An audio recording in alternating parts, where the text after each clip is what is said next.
morning. Welcome to Hampton Downs Motorsport Park and round 2 of Repco D1NZ, where Mother Nature said, fine, sunshine, dry track, let's go, baby. And we're going to start the morning off with the full-on round 2 of the Pro Sport edition of D1NZ, brought to you by Repco. Right now, out on the track for the second run is Jason Wu and Dan Krinkle. Blake Miles, top qualifier on the D1, first time in, gets the number 1 spot. Just a couple of mechanicals, we might say, in D1NZ Pro.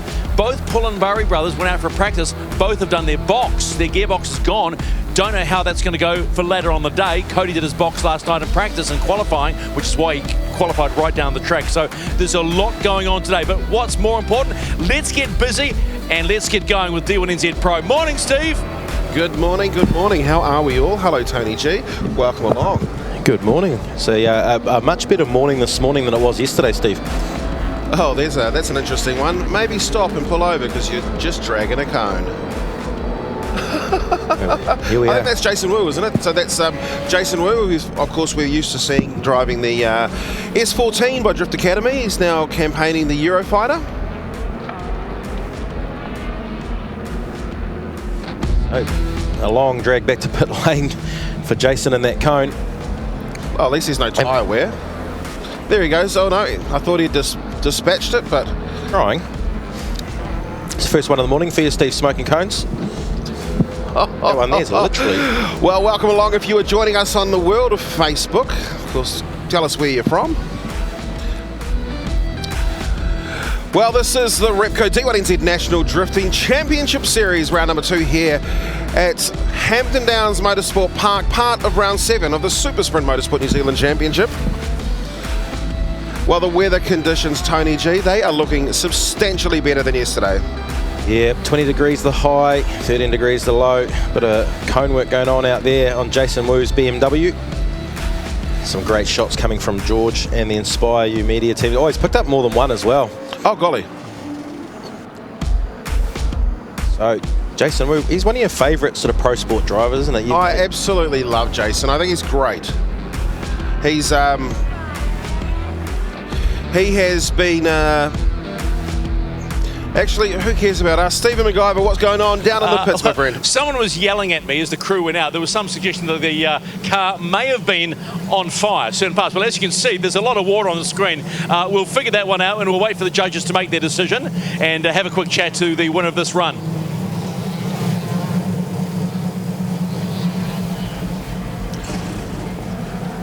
So a beautiful day it is here at Hampton Downs Motorsport Park, North Waikato, for round number 2 of the Repco D1NZ National Drifting Championship as the Pro Sport top 24 we're looking at the moment. And Jason Wu against Daniel Krinkle we're looking at here. Jason Wu qualified in 9th, Daniel Krinkle qualified in 24th.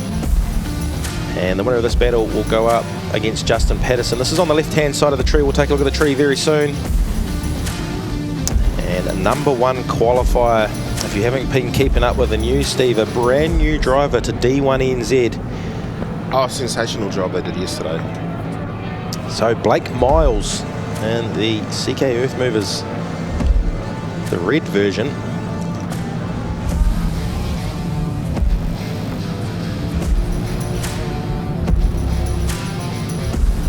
Oh, the wind looks like it's keeping up a little bit down there.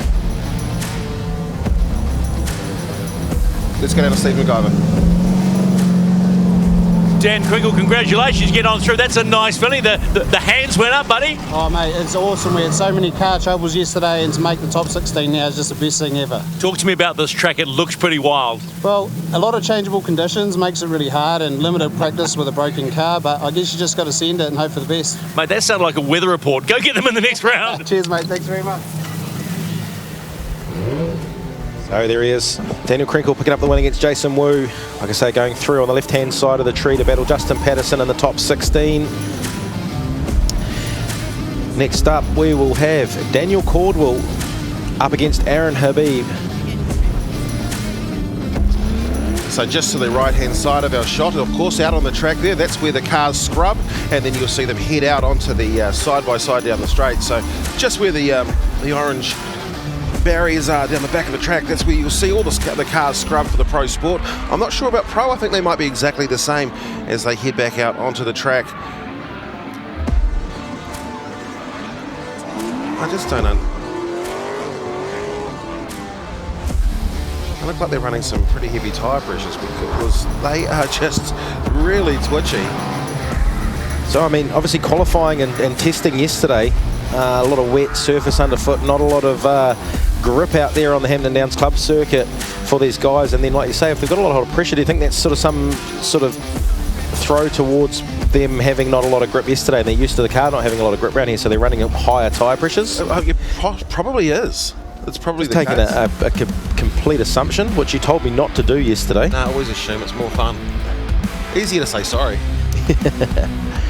So there is Mac Civil on the side. Well, actually, he's got a couple of brand new doors on that, doesn't he? Aaron Habib, the BMW. What causes that? I would say that he's been having a lot of fun over at the Midi Drift Park as part of the other comps that Aaron's been running, and he's my way. Making a lot of contact on those doors. So Daniel Caldwell, VIP structures on the side of that. Aaron Habib. Are we live on Facebook? Yes. We are? Okay. Oh, there it is. Welcome along to the Facebook live stream if you are tuning in. Hi, Mum. Watching down in Taranaki. And it is Daniel Caldwell leading out Aaron Habib. Aaron Habib with a little wheel drop on the way in. And he's got some ground to make up here on Caldwell at the start of the first corner. Of course, the track conditions way, way different to what these guys were driving on all day yesterday. Big difference between the Pro Sport and the Pro Championship. Of course, the Pro Sport is going the natural direction. We're going to see the Pro later on just turn around. The VIP Frame and Truss S15, though, setting a great lap at the moment. And, oh, Habib goes off the track. He looked like that might have started earlier on. That car just was not comfortable coming into the first turn, the second turn, and just wondering if it's some form of mechanical or if the team have had some form of setup issue coming into that first battle of their day. Yeah, Aaron Habib is normally pretty solid, you know, across all the circuits that he drifts at, and getting a lot of time over at the D1NZ, is it called, over at the Drift Park? But will most certainly be a 10-0 advantage, if anything, if you will, for Daniel Caldwell. Of course, a couple of the VIP frames and trusses vehicles making their way up from the South Island this weekend. Good to see those boys back up here supporting. Good to see Launchmaster Willie is dry after yesterday. He was in his t-shirt the whole day, absolutely bucketing down with rain. Afterwards, he's like, oh, I didn't notice. And then today he's like, it's nice and sunny. Might wear the same thing I wore yesterday. Aaron Habib, a fair bit of work to do after the, again, that was just a really ugly looking entrance in, and I don't know which driver actually caused that one. I can't remember which line they need. I'll have to go up and go through the notes. And there's a big mistake. So Daniel Caldwell, yeah, in the chase position, has made a big mistake. I think we'll see it one more time here. Now, of course, we have to ensure that the lead driver maintains their drift the whole way through, but might have got very, very lucky for Aaron Habib. So one of your favourite things to see at D1NZ, isn't it, Steve? One more time. Absolutely. I just love them. So here it is. So, yeah, Habib, he went real wide on the entry and the initiation, and then Caldwell on the opposite of that was actually very shallow as well, so it probably looked a lot worse than it was, the difference in the gap between those cars. But Habib there, and the JZ powered BMW, not sure what happened, it just straightened up well and truly for Caldwell through turn number 2 there. And Habib hanging on to that drift all the way through the rest of the section and getting through to the end of the section. Dale Clements asks, is this a replay? Yes, this is a replay of yesterday. This is not live, and I'm not reading your message right now. Of course it's live.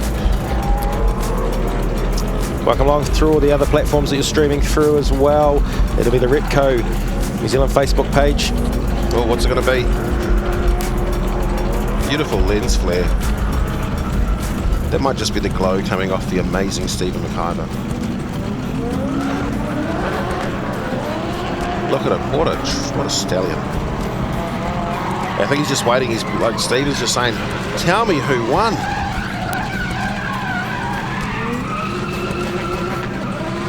We could get him to practice this Mana wave.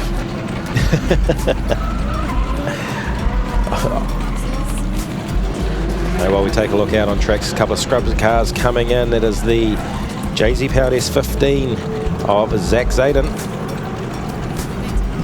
Trying to find where on the tree he is. If they're talking that much, it has to be. Here we go. Aaron Habib takes the win. There we go. Red Star signs on the Aaron Habib car. Wow, so. Well, Aaron, you got away with that one would suspect. Yeah, it was a little bit sketchy, but happy with the win. What happened on the first run? Looked a bit of a struggle. Yeah, I just missed the gear, and it was all kind of a bit of a mystery after that one, but I kind of pulled it out towards the second, third turn-off kind of thing, but it was all right. Yeah. Nice work. You've had days, but mate, you're into the top 16. Well done. Cheers, man. So there it is. Aaron Habib, gets through over Daniel Caldwell. And looking at that car that was out on track just briefly was Zach Zayden. Dare I say that would have been a mechanical. He's in through to the top 16 already. Is Zach on the right-hand side of the tree? He'll be one of the, well, actually will be the last battle of the top 16. So next cars to come out and scrub. Matthew Brown qualified in 21st spot, and he'll be up against the MTF Finance Cambridge S13 of Rowan Knowles, qualified in 12th position.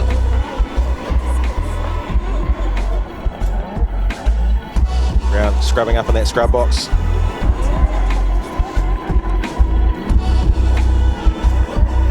So looking through what's happened so far, Daniel Krinkle we saw pick up the win against Jason Wu.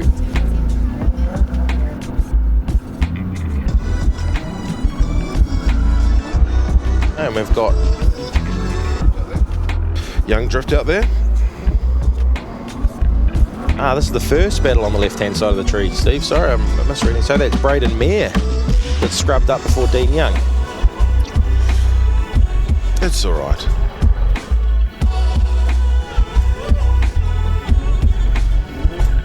I'll excuse myself because Matthew Brown just drives whatever car. Yeah, Matthew Brown normally crashes whatever. I mean, what are we looking at? That's pretty. Just love it when AWS sends things through. Oh, that's a quick. All right, so I'll get it right this time. Braden Mayer up against Dean Young. Braden to lead them out. Braden qualifying in 16th and Dean Young in 17th position. Slight correction for Dean Young in the chase position. You can see a lot of speed. Really aggressive, both of these drivers. So Dean, a little bit of a bobble there coming through behind Braden in the centre part of the section. And these guys needing, I mean, the Pro Sport guys, they almost struggle a little bit to get from corner to corner with the lack of power. And he's come out of drift. So Braden Mayer, he's come out of drift before the end of the section. So a little bit of a messy run there, but messy battle between Braden and Dean. Yeah, look, let's have a look at that. Like both of these cars, ultra aggressive in the start. I mean, this is a very common track from a lot of these drivers to come through. There's our first correction there. Now, the thing I guess we look at is we would expect it to be a 0 for the lead driver. Is there any reason to 0 Dean Young like that? There was another little bobble here, the correction, and then it's a big drag. I think what we're looking at, or what I'm looking at going, oh, maybe that's a 0, is essentially the part where you're dragging, and then the chase driver is allowed to pull out of drift if the lead driver does. So let's go down to this. Was this the second half of the battle? So Dean Young this time will lead out Braden Mayer. Not sure which way this is swayed at the moment with an advantage. Nice wide entry and being mimicked. Oh, we've got a big over rotation for Braden Mayer. Spins it up, so Dean Young, he's got to carry that drift through to the end of the section. So let's see how Dean Young can go in the SF Tiling, little S13. Nice smooth job. He might have got very, very lucky. Yeah, those couple of corrections and mistakes in the first part of the battle for Dean Young. And he's on finished past it. the cones. So it's really important that the drivers obviously go past the cones and finish that lap, or else that's a straight zero. Let's have a look at the replay. Dean Young's time. What happened to the chase driver? Oh, he was looking to be mimicking his line perfectly, and then just Dean, as he tucked his way on the way down to try and get to that outside clip zone, Braden Mere over-rotated. And it was like he got on the locks and over-rotated, you know, because if you get too far past, you can find a bit of jamming. Yeah, well, it might have even been a bit too much accelerator. Like, yeah, it was a very weird one. It was halfway through the corner. Dean Young finished the run off. Just waiting for Brady Mere to come back up. See if we can get a result from the judges. So the winner of this battle will go up against the P1 qualifier, Blake Miles. First ever D1NZ championship round for Blake. And his competitor in the top 16 we'll find out very shortly. Dean Young on the left, Braden Mere on the right.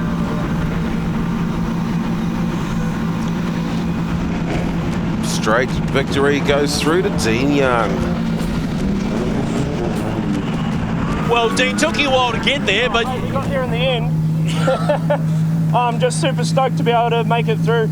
I had terrible qualifying yesterday, so in it to win it now. Let me say something nicer. Car looks mint. Awesome, bro. Thank you. Go get him. If I'm a crappy driver, at least the car looks good. Get out of here.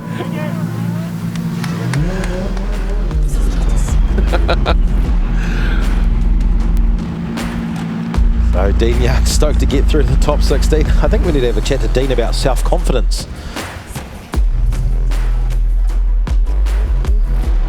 A bit of a sight lap out there at the moment.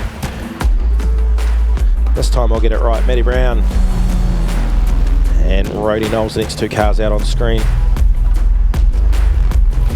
And it's great to see the smoke coming off the track surface this time. So of course this is the final round of, which was round 7 of the Super Sprint Motorsport New Zealand Championship. Started in Taupo last year, and then it went back to back to back for what seemed like an eternity, all the way down to Highland Park. This weekend is the grand finale for the 7th round of the Super Sprint Motorsport New Zealand Championship. We'll see the paddocks full on both sides as we see some of the best race cars in Aotearoa out there drifting and out there gripping up and racing. Of course, you'll see it all live tomorrow on Sky Sport with Stephen McIver and the team, but today it's all about round 2 of the Repco D1NZ. So Rody Knowles qualifying in 12th place, Matthew Brown in 21st. That means that Rody Knowles, the high qualifier, will lead them out for the first half of the battle. MTF Finance on the door of that S13 for Rody. And right out to that the pro clipping point. And this is a nice tight battle this time around, so Rody's got his work cut out in the lead position.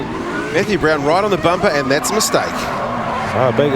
It's almost like he kept it drift. I'm not too sure if that's a straight line as such. We'll have to see the slow-mo on that one there. Rody Knowles, though, doing a good job out front. He's going to make it right through to the end of the section, and some big angle to finish off as well. Where do they have to stop? I think they've already stopped. I see those double cones and think... I think that's to do with must be the pro section. So yeah, so there we go. Okay, and that would be the reason why. Okay, so Aaron Habib going off was after the drift section.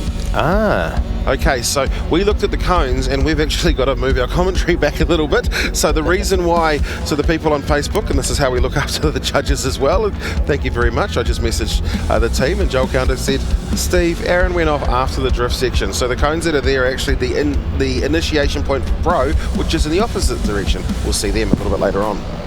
Second half of the battle though, between Matthew Brown and Rody Knowles. There's some 86s running around the back. Rody Knowles in the chase. Matthew Brown, he qualified top last round in Taupo, I think. Then Rick Russell veers door. So Matthew Brown with a good lead run early on. Looks strong. Rody Knowles trying to close the gap. Look at the proximity that he's got. He's had to pull the angle on to avoid hitting Matthew Brown's door. And that looked really like a big mistake as well for Rody. So this might come down to the winners, the driver who made the least mistakes.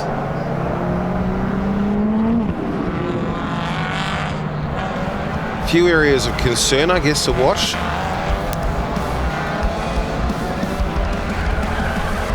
So we'll take another look at that there, Rody. A little bit of messy start for him in behind in that chase position.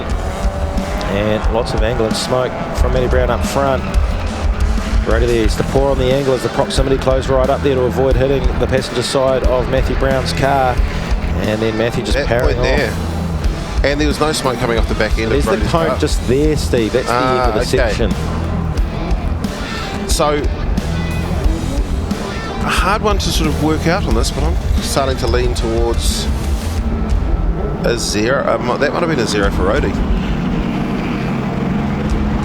We'll go down pit side to Stephen McIver for the result. See if the judges can deliberate on that one. Hey, bro. There we go. It's Andrew Redwood, Joe Counter, JT Fadedo, and Rody Knowles gets 3 strikes. He takes the win. You'll be a happy man, Stephen.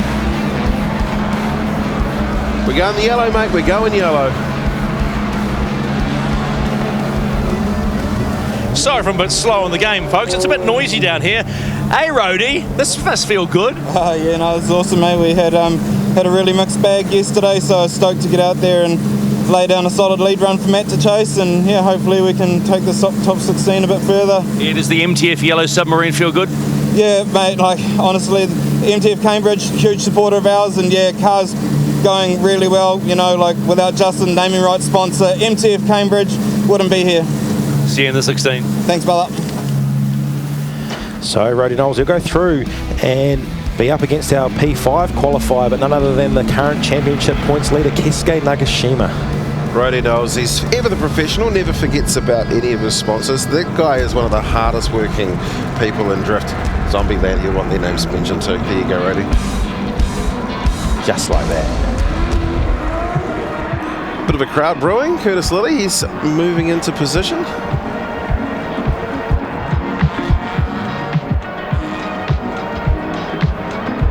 And Chris Rudnick there. Mr. Rice Miata himself. Oh, Curtis Lilly moving on to the right-hand side of the tree. Qualified in 15th. Chris Rudnick in 18th, of course. If you did not catch up with yesterday's qualifying, very wet under tyre here, slippery as ice skating. It was very, hard for the cars to stay on, and it would have been even harder to judge. What have we got going on there, Steve? I just noticed a couple of the comments coming through. I see Bex is happy. Can't repeat what she wrote. So first half of this battle out on track. We have Curtis Lee leading out Rudnick. Rudnick a little bit shallow on the chase. Man, he was backing it, and both of these drivers really full standing into the...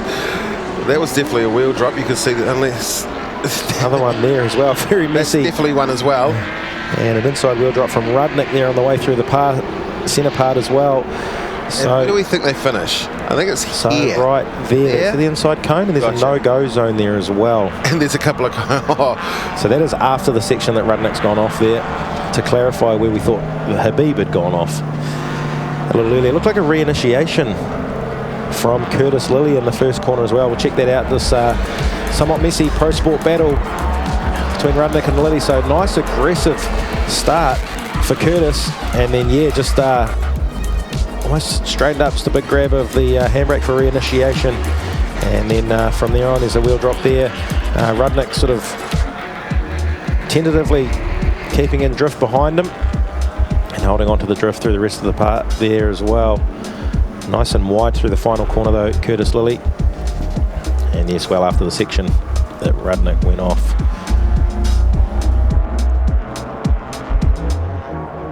So the winner of this battle on the top of the right-hand side of the tree will go up against Isaac Aldridge, who qualified in P2.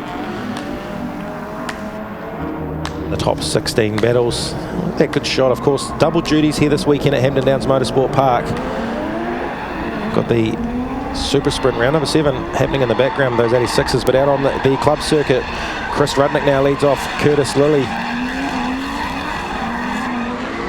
Good angle and smoke from Rudnick up front. Big correction for Curtis Lilly coming through the centre section of this lap as Rice Miata, Chris Rudnick gets hard on the gas, and trying to close the door. A nice job by Curtis Lilly to gain back that. Try and gain back a little bit more proximity, but I think that's going to, this part of the lap is going to go in favour of Chris Rudnick. It's going to come down to the first pass.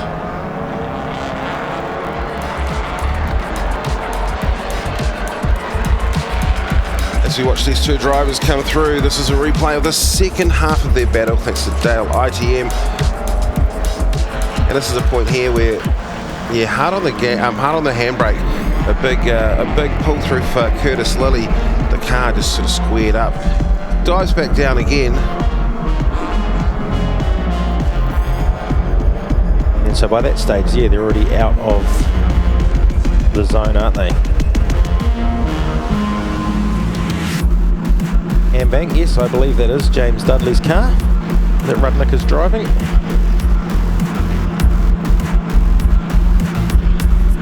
So shoot down, see if we can get a result. Andrew Redwood, Joel Counter, JT Wharedo all go the way of Chris Rudnick. And we'll head down to the pits as McIver will catch up with Chris.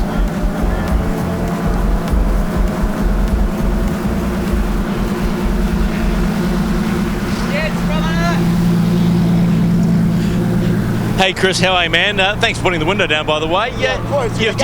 What's that? I got you. I feel like you got away with that one.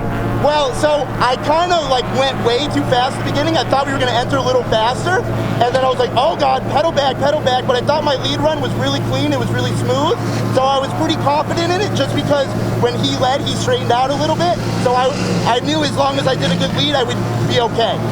Nice track, huh? Oh, dude, it's been rough. We had 2 practice runs. It was in the rain and the dry. It was a mess, but we made it happen. Epic. See you in the 16. Hell yeah, see you there. So that sums it up well and truly for Chris Rudnick, doesn't it, as far as the conditions have gone so far this weekend at Hampton Downs. Yeah, so Lilly had a few straight lines, and it was a handbrake entry, and that's what gave Chris Rudnick, or cemented for Chris Rudnick, the victory. So of course there was a 0 out on the first run as well. So next two out on track, Sam Ralston qualified in P10, and Samuel Edinburgh. I said that right, is it Edinburgh or Edinburgh? I'm sure I spoke to you about this at round 1. I'll go with Berg until somebody tells us we're wrong. And I'll tell you what, they will. So Samuel Edinburgh qualifying down in 23rd position. Second battle on the right-hand side of the tree. Winner of this one will go up against Ryan Parry. Beautiful day. Look at that shot of Hampton Downs Motorsport Park. The 86ers going around for their practice runs in the background. And it will be Sam Ralston who will lead out Samuel Edinburgh. And James Sheep, that is definitely the comment of the day. Couldn't agree more.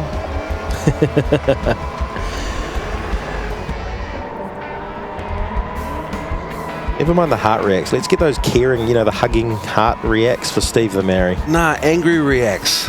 You want angry reacts? Yeah, let's have some angry reacts for Steve. If you like me hard, if you think I'm a dick, just the angry ones. It's all right. My director's just said everyone should definitely angry it. He's an amazing director too. Welcome along to all those for the Facebook viewers around the world and around the country. Oh, here's a couple I can't wait for. Manfield Circuit, Chris Amon, and Fielding. It's the 12th to the 14th of April. Of course, that is our next rounds. 2 of them back to back. And then it's off to Bay Park, and that one's going to be a big one. It's always a party at Bay Park too, isn't it? They think I'm a dick. All the angry wrecks are coming in. So Sam Ralston leading out, and Millicent Laurel over Samuel Edinburgh, and that ex-Fanger Dan, isn't it? Certainly is. That's Old the Commodore. VE. And a little bit of distance between Ralston and Edinburgh there. So the proximity, not exactly what he'd probably want in the chase position, Samuel. Remember once for that car there, that the chase car, Edinburgh's car, when it was driven by Fanger Dan, I managed to get Fanger out of basically being zeroed out because he put 2 wheels off, but he actually put 1 wheel off twice, and I was able to prove it. So take another look here. He was nice and close on the entry, and then Sam Rowson just powered away. There's a little bit of a reinitiation, actually, if anything, from Sam Rowson. Sorry, from Edinburgh there in the chase position. Looked like he had to grab a bit of handbrake through the second part. The VIP structures. Commodore always looking good out there on the track. Love the colour scheme on those cars. I'm a bit of a black, grey and white fan. Nardo Grey the world. Nardo Grey the world. Here it is, VIP structural steel down the side. So Samuel Edinburgh's time to lead out. Let's see if he can make up for the potential advantage that he hasn't got at the moment over Sam Rowson. And he's doing a good job up front this time, Samuel Edinburgh.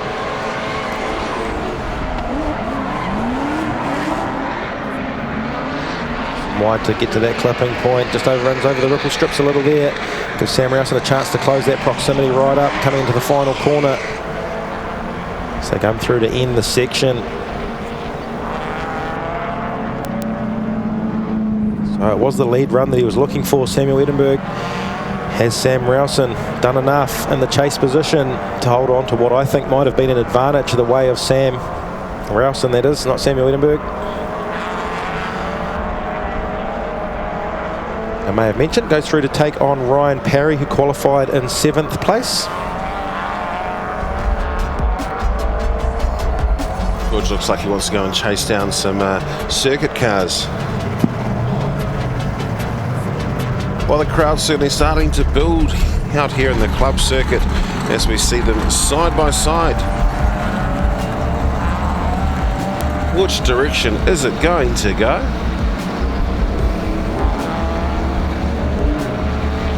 I think it's live on me as well, isn't it? Here we go. And it's going to be a shot by Joel Counter. JT in the form of Sam Rawson takes the win. So Mr. McIver. Wow. How about putting my foot in it there, eh, Sammy? Took something out of the bag there. Just a moment, I know. Bit of a flutter. Congratulations, bud. Cheers, man. Thank you. That was awesome. How awesome? Oh, lots of words awesome. Bloody good. Really? Wicked. What feels good about the car at the moment? It's just working. Mate, this could be one of those conversations where it's one word. I'm going to let you go back and get it sorted. So, in other words, awesome for Sam. So a very... what's that, sorry? It's working. It's working. A very happy Sam Rowson. It's working. That's a great interview, eh?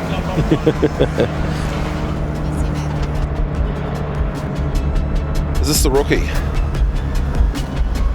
James Jeffries. Drew's Automotive on the side of the S15.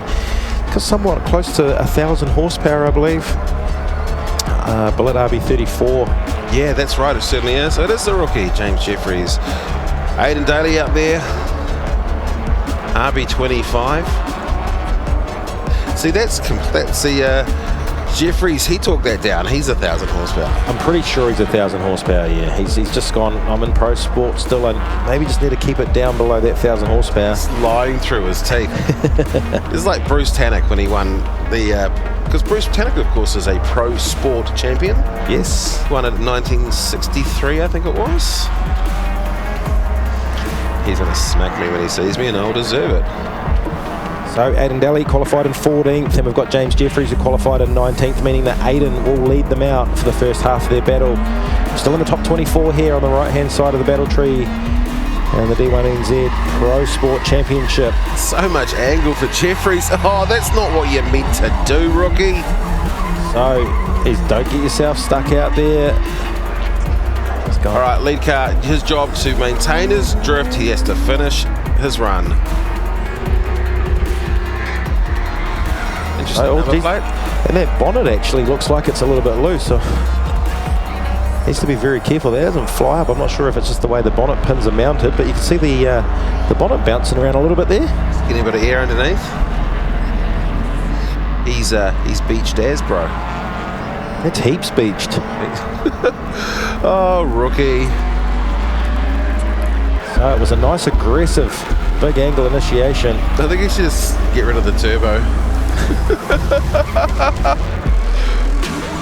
And once he got himself in there, I think those bonnet pins just must be set quite loose. You can see the bonnet bouncing around there, hoping for Aiden's sake that that's not going to fly up at some stage throughout the second half of that battle.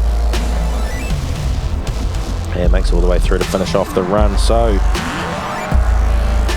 advantage at this stage to Aiden Daly, and a beached James Jeffries there. He's tried to get out of it as well, and all that does really, as you can see, is dig yourself further down into a hole. Kiwi recovery crew out there doing a good job. Hello, Ryan. Got a great team.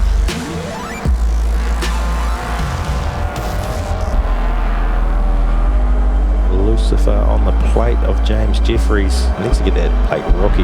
Yeah. He's not the rookie anymore, is he? Now we've Blake Miles, the new rookie. Oh. Sorry, I shouldn't laugh, but I did. Oh, that's what it is. Trying to drag it sideways. I reckon he's parked on the... I know they've got it.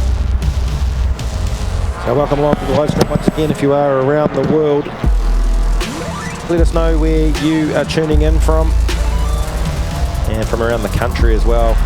Oops. Let's go and see what's happening down with Stephen McIver in the pits. Thank you, Steve. Next run-up, qualified P11, Adam Whitehead, and I was just watching you yesterday. You look pretty confident, pal. Oh, the car's running pretty good, eh? And yeah, no, we are feeling confident. The new 2J and everything, it's running pretty sweet, and we're feeling good. You know, when you mention 2J, Steve, the Māori gets really excited about things like that. I hope you realise that. I was just watching you going through were you going through a pre-race routine? Were you sort of visualising the run? Yes, I was. I was actually visualising talking to you afterwards, actually. So that's the main part. But no, definitely get in the zone and yeah, visualise everything that's happening. Adam, concentrate on the driving. Don't worry about me, pal. No worries. Cheers. Thanks. Over the back here is Daniel Smith. He qualified P22, and car looks torque performance. Car looks beautiful. Do you want to wind the window down? Oh, okay. Gee, you got electrics in this one. Okay, so you're up against Adam Whitehead. How are you feeling about this run? We haven't done any testing in the dry yet, so it's just going to be see what we can do, see what we can put together. Is that like just throwing the excuse out early, buddy? No, we're going to give it everything, yeah. Car looks mean. Car does look good. Hopefully we can keep it that way. You can, mate. Go get it. Thanks, mate.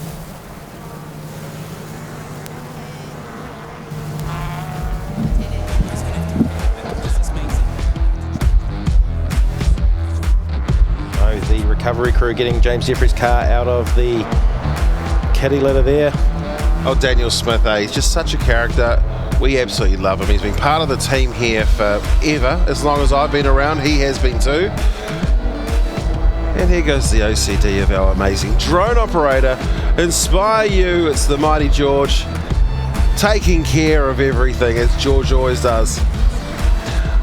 Let's just shoot over. Why don't we go over and check out what's happening over at the racetrack? Of course, this is part of round 7 of the Super Sprint Motorsport New Zealand Championship. I think the 86 qualifying is on right now. Isn't that brought to us by the other faction of Repco? Napa Auto Parts. There we go. Look at them. What a beautiful day. It's a fantastic shot. Let's go down and find out who Stephen McIver's got with him now. Well, it's hard not to get excited about D1NZ Pro, brought to you by Repco here at Hampton Downs this weekend. Glorious sunshine. We're live on Sky Sport from 1:30 this afternoon. KO in Australia and all around the world on motorsport.tv. James McManaway, new house owner, by the way. We won't talk about his magnificent spread in Linton, but it's pleasing to see that you've got all three first choice cars with Slamit and the Finkmeister, and yours ready to go. Yes, no, absolutely. The boys have put a lot of work in the background to get here, so we're excited to be here with all the proper cars running now. So Then talk to me about qualifying. Not flash, but are you comfortable you can improve? Yeah, no, it was just a comfortable run. I wanted to stay on the track, not spin out, and just put some points on the board, so that's where we're at. How much jabbering is Fink doing right now? He's calm, he's ready, he's enjoying a lot more power than the usual black car that he's in, but he's, he's good, I tell you what, we'll go and see him. Hang on, follow us, and you can tell me when to shut up, team. Hey, Fink, Luke, come over here, buddy. Just a quick chat. We were wondering how much jabbering you were doing, but actually you were quite quiet. How are you, mate, by the way? Welcome back. Thanks for having me. Happy to be back. Talk to me. You got your first choice car. That must make it feel a lot more confident going forward.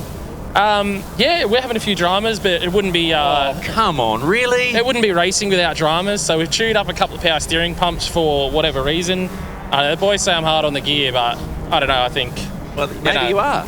Yeah, no, I like to push the machines to their limit, and the JDM boys are absolutely pumping out behind us, getting everything sorted out, so we will hopefully be all good. I kind of fry, I guess, with no practice. It's not something I like to do, but it's something that quite often happens, and yeah, who needs practice? What do you think of the little track?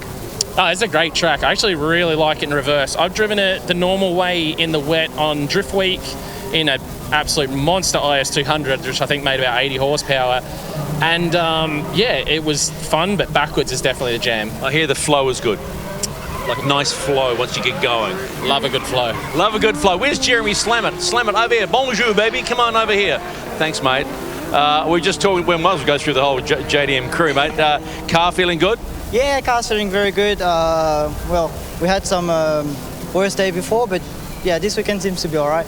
Well, you're smiling for a start. That's a good thing. Happy with where you qualied? Yeah, very happy. We got a P6 for the quali. And yeah, Luke is just down there playing funny stuff. Now, mate, don't play this inter-team thing. Hey, anything you want to say in French, how good you feel right now? Let's bring a little culture to it today. Yeah, let's share some stuff to my French friends. Go for it. Donc, bienvenue pour le D1NZ. Donc là, on s'est qualifié 6e pour la qualif. Et aujourd'hui, c'est les battles. La voiture marche plutôt bien. On espère que ça va bien se passer. I have no idea what you said, but all it says merci, baby. Ah, merci beaucoup. There we go. Oh, look, just leave him alone. Merci all right, beaucoup. so this is coming your way at 1:30 this afternoon. D1NZ Pro, we're getting ready. But first of all, we've got, D1NZ Pro Sport with you by Repco. Let's get back. Au revoir, monsieur. Au revoir. Look at you go.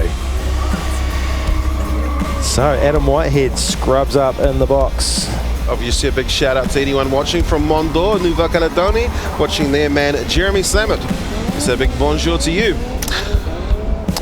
And hello to David Sheelys. He's tuned in from South Carolina, USA. Hey, I'll tell you one thing that Dan Smith can do really well, a great trailer skid. Geez, Fanga Dan can do a good trailer skid too. Same tyres were left on the car when he arrived. Let's have a look at this next battle though.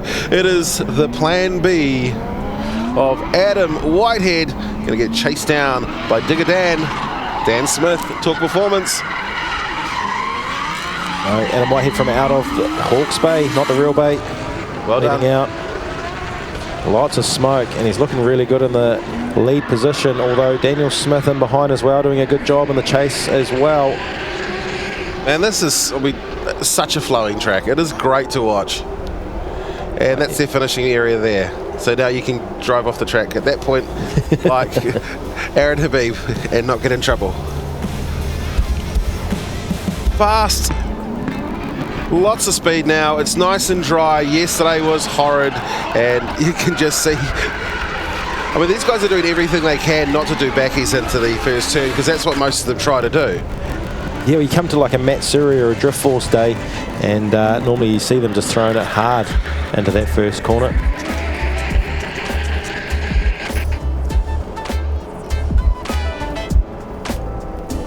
Oh, look. And Adam Whitehead's smoking angle coming through that final turn as well, doing a good job out front. I want to call which way that's going. Advantage Adam Whitehead from Hawke's Bay, not the real bay, the Bay of Plenty. So Daniel Smith, where's he, North Shore? He can be from Tauranga too, so he's from the Bay. Let's see what Digger Dan can do. Of course, each one of these drivers have got a predetermined judges line, and if you want to find out more about what the judges line is, you can find that all out on our social media pages. On Facebook, it's just down there, a little bit further past the live that we're currently on. Quick dab on the handbrake for Dan Smith as he settles the car down. And an equally as good lead run from Dan Smith. All shallow there from Adam Whitehead, trying to close that proximity up, coming into the final corner. And that'll be a tough one to call for the judges. Well, if I was a judge, it'd be a tough one to call. They've probably got their decision. They know which mistakes are made where, if any. I've always thought it's probably I should shut my mouth because I'd have no idea about this.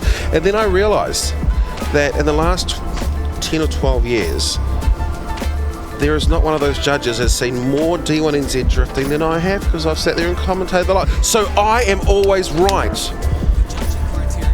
But the judging criteria is on our Facebook page, which will prove and continue to reaffirm why I am always wrong. So if you want to have as much of an opinion as we do to yourselves, make sure you check out that judging criteria. Well, there's no, they just straight into it. Adam Whitehead from Not the Real Bay takes the win.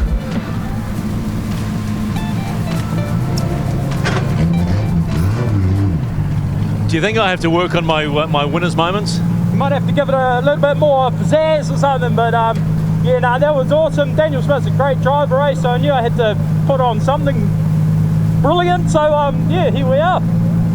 And was it worth coming back for the interview then? Oh, always, Stephen, always, mate. You know, it's always good. All right, well done, mate. You're in the 16. Hey, just a note here. The car just going out. Oh, that's Sean Potrop. He's going out from mechanical. Car over here. Great story. You would have seen it online on the D1NZ Facebook page as well. Blake over there. Only his 5th time in drifting, and what does he do? Qualifies on P1. Actually, well, I'm going to talk to him because Potros is doing his mechanical, getting in the way as usual. So let's have a quick chat to Blake Miles. Can you pop that down for 2 secs or not? So 5th time drifting and P1. The gods are smiling on you, my friend. Yep, we're going pretty good this weekend for the first time out, so hopefully it goes good in the battles. I've only ever done one battle and it was with Dean, so just going to have to send it and hope for the best. So 5th time drifting. So how long have you been interested in drifting and doing this thing? Ever since, the early days of school, so this is a dream come true to come out here and be able to compete, so just stoked to be here, but P1 is even better. Hopefully we have a good day today. Do you do sim racing? Yeah. A little bit, yep. Does it make a difference doing the sim in this? 100% it does. 100%. Oh, you know what? I think we'd have to find another phrase than 100% because everybody says 100%, but maybe 101%. But good luck, mate. Well done. Cheers. Thank you very much. Wow, interesting comments there, Steve. Yeah. First one though. Adam Whitehead pizzazz. Really? We will definitely come back on that sim one because I've got a lot to say about that. Let's have a look at. So the top 16 at the moment, we've got Blake Miles and Dean Young, Justin Patterson and Daniel Krinkle, Matty J and Aaron Habib, Kiska Nagashima and Rody Knowles. And across to the right hand side of the tree we have Isaac Aldridge and Chris Rudnick head to head with Ryan Parry and Sam Ralston. Daniel Edwards will take on Aidan Daly and Zach Zayden will go up against Adam Whitehead. Just saw out on track in that last battle. We're through to the Link ECU top 16 as we see Sean Potros. A bit of a story here, Steve, with the overnight antics, of course. I mean, yesterday, I don't know what wanted to leave, but essentially every part of that motor wasn't very happy. So I don't know what you've heard, but I know that they had to get that car out of there. Heads were coming off. I think you mentioned last night when we went. Yeah. So when we were at dinner, it was sort of like 8 o'clock-ish, and we were the head was off it. By the time I sort of reached bed, it's sort of 10 o'clock-ish. I had a photo of a cracked bore in the block. Oh. So yeah, straight down one side of one of the piston cavities, if you will. Now we go to that incredible lap yesterday. Blake Miles gets the pass through into the top 16. We're about to see him come out. One of the things he just mentioned then, and Stephen brought up, was sim racing. Yeah, and we talk about Case Pullenbury. Yeah, he won just about everything he could win, apart from what one. One round he got a 2nd place. He qualifying. He won every round. He won highest qualifier in everything and Blake Miles has actually not driven this track dry, so he's going to get a sight lap now, and he's going to get told, launch master will be like, cuz you got this, go out for a skid. So it's going to be full send. So, I mean, it's just one of those dream stories, isn't it? Follow the dreams. If you are out there and you're younger than the age of driving on a motorsport license as such, and you're out there doing it on a sim and you're good on a sim, one day, start saving your pennies, you can have a car like Blake Miles is driving, you can come along and P1 in your first ever D1 event. So let's talk about, if we look at every single track on the D1NZ calendar this season, who do you think's done the most number of laps? I mean, we'd obviously look at who's been drifting the longest in here. Probably the RTR Mustang guy. Hanger Dan Woolhouse, yes. It's Case Pullenbury by at least 10. Because he's just constantly on that sim. Because he goes on the sim. They are so close. Fanger, 45 years of drifting. He started when he was 1. but so many years of drifting, and I can tell you Case has done more laps than any other driver, because he's like, okay, I'm going to practice on this one here. Oh, they're going to go in reverse. Okay, I'm going to practice in reverse.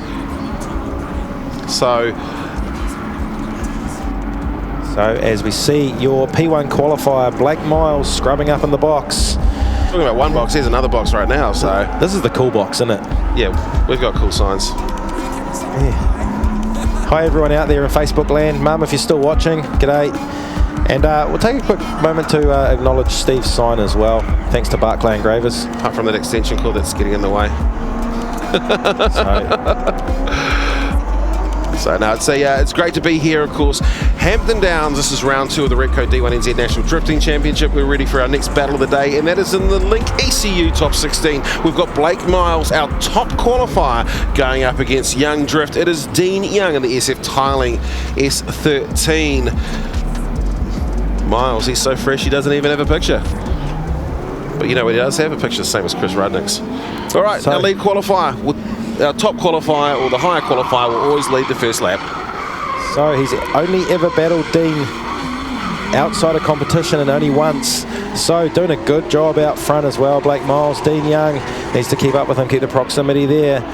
But showing you why, here's the P1 qualifier. Blake Miles showing a good lead run out there so far.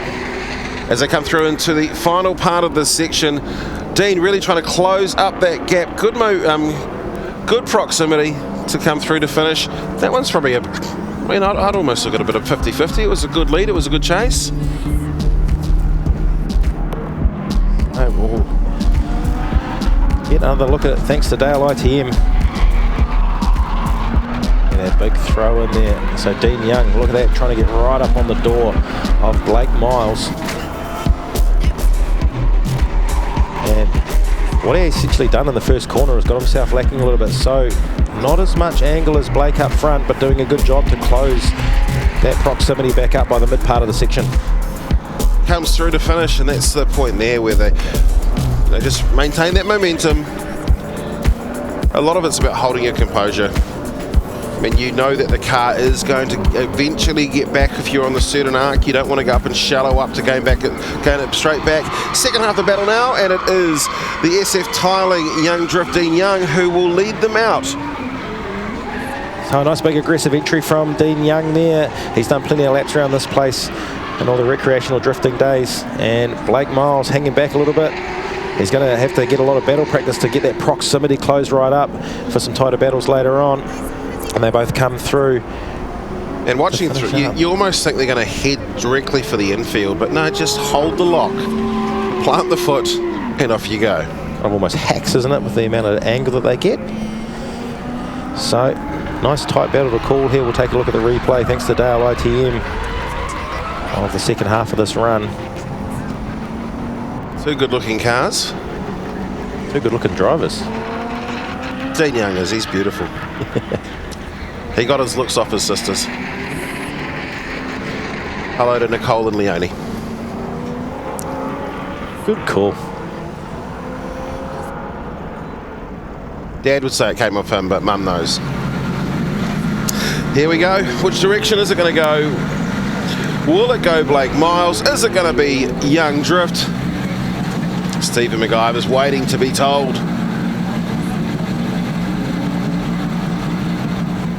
The king of the lens flare. I thought there was a halo around him, but that's just the aura of amazingness. See, there it is. That's a touchdown right there.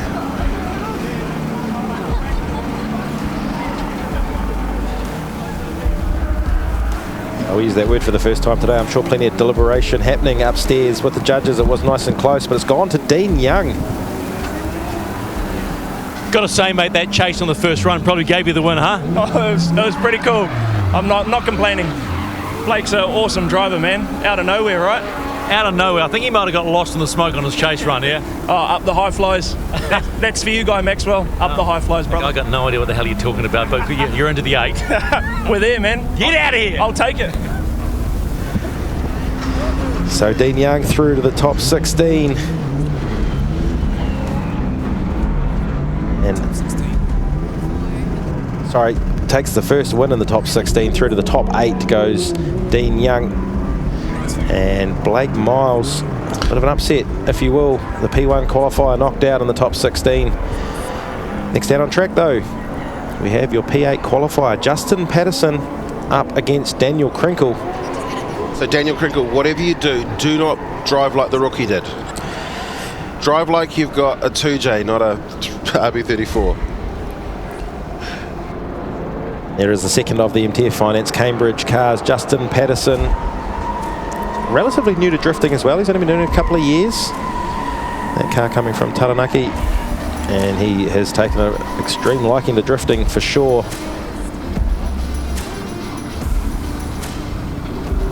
Shots of the race cars in the background. Double duties here at Hampton Downs, of course. The Super Sprint. Round 7 in the background. And away they go. So the high qualifier, Justin Patterson leads out Daniel Krinkle. Having to come through the top 24 was Daniel. And Justin Patterson, big wide arc through turn 1 and a straight line from Krinkle in behind as well. I told him not to do that. He's done exactly, well, not exactly, but pretty close. Rookie, what are you teaching your boys? All right, hold on to it, Justin Patterson.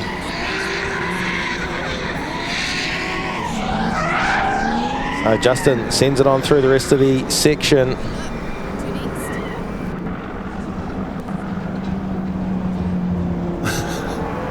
So he is well and truly beached in there as well. Beached as bro. The second one of the JD Roofings this weekend. I'll eat your ghost chips. Oh, heaps beached. We'll take a look at the replay here. So Justin was really wide. Is there any factor of the cause of the incident? He's still on track no matter what. And something happened there. Something happened with a big push. Okay. Lots of things happening. Tell you one thing that did happen, which is really, really sad, and I'm going to certainly wish the most huge amount of love from the D1NZ team. Little man's got a bone infection, a little man named Cody Lynham, and he's been in Starship Hospital since Tuesday. Cody, little man, we are certainly thinking of you, and we're all sending our love and hoping you get yourself well. To Mum and Guy, to Dad, from the D1NZ, we're just wishing you the best and hoping that you can come out of this quickly, and we can hopefully see you at a D1NZ event soon. All right, back on with things. So Kiwi Recovery, back at it again. Should be JD Roofing Recovery. Rookie, sell your cars, go into recovery position. In the recovery business.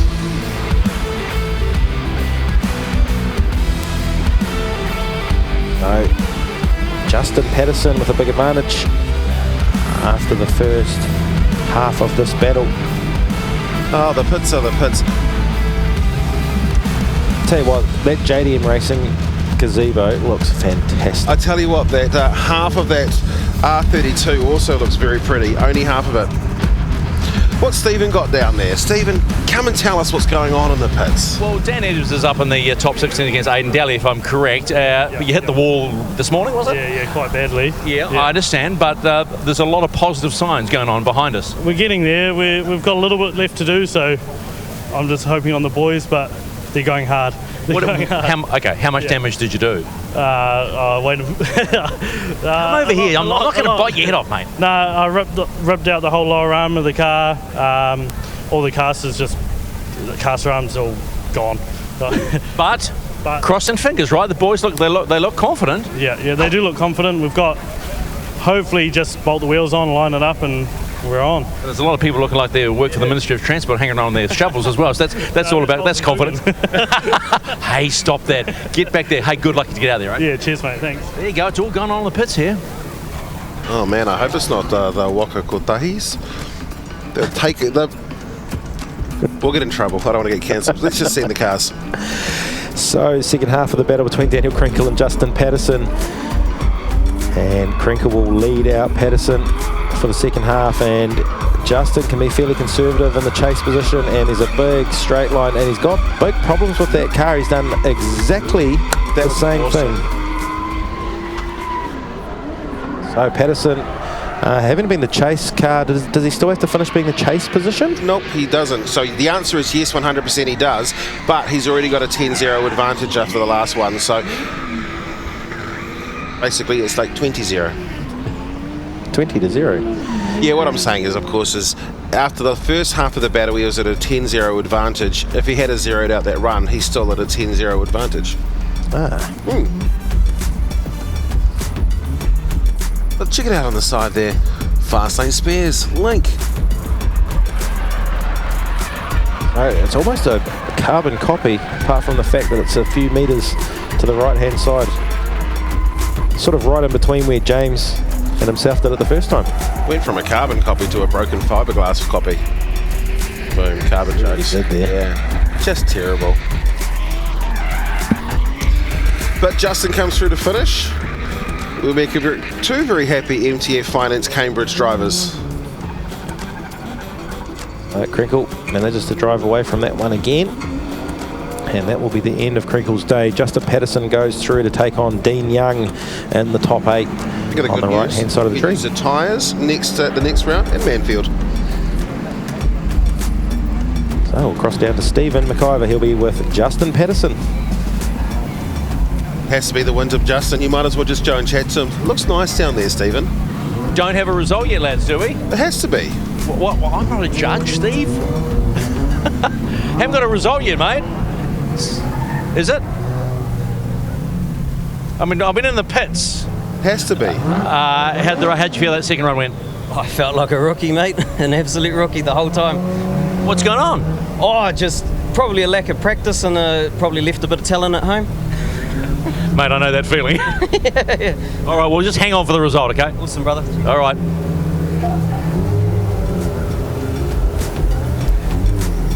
So comes in as well.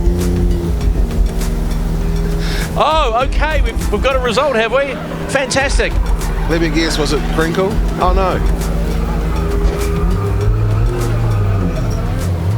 Yeah, you got it. Yeah? You got it. My apologies. There's just some comms issues. Okay, you get the win. Okay, now, so you left the talent at home, but you got the win. I was considering taking up some lawn bowls, but I might put that on hiatus just for a minute. Yeah, can you imagine playing lawn bowls in your suit, though? No. Yeah, nah. Get ready for the 8. Cheers, brother.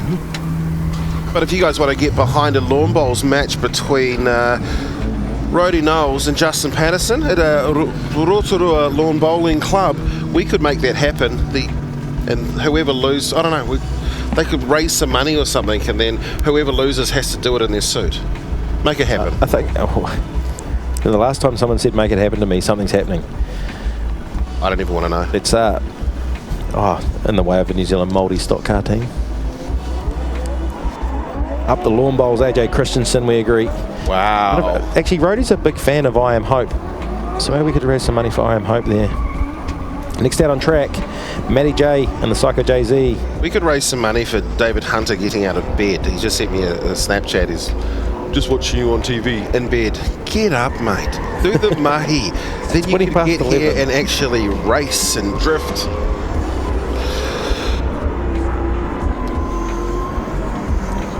Oh man, I just hear the roar of the Super V8s. Oh, there's a TA2 in the background. There's John Roberts. He's a former Speedway man. There's some rumble over there. I tell you what, the only cars with more horsepower than those ones happening in the background is every single car in the field of the D1NZ. But if you want to tune in tomorrow via Sky Sport, we are live from about 10 o'clock in the morning.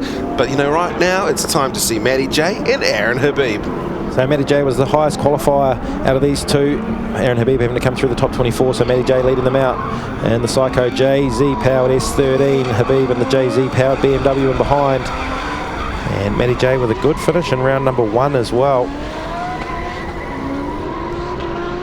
So looking to back some more points here at Hampton Downs for round number 2. And Habib's going to wash wide, keeps all wheels on the track by the looks though. Going to be careful about talking about wheels on tracks. There we go, he's finished. You can drive off it now, it's all right.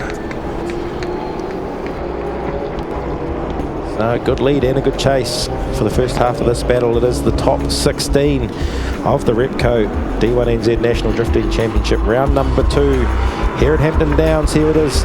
Matty J leads out Aaron Habib there, and both looking pretty good through the most of this run. A little bit of a dust drop there from the inside left of Matty J, and Aaron Habib doing a good job in the chase position as well. Can't split them there at the moment.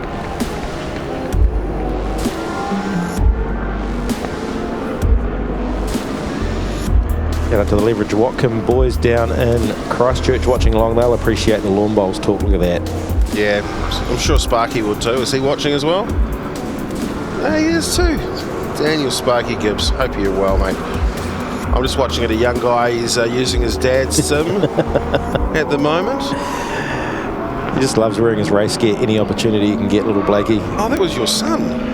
Aaron Habib now leading out. Big wheel turbo on the way in to turn number 1. Only a minor deduction, of course. It's entertaining aggression. That's a good way of putting a wheel drop. Entertaining aggression. I like it. I'd probably pick that up off Jared Deander. And both of them a little bit shallow again through that second part of the drift section.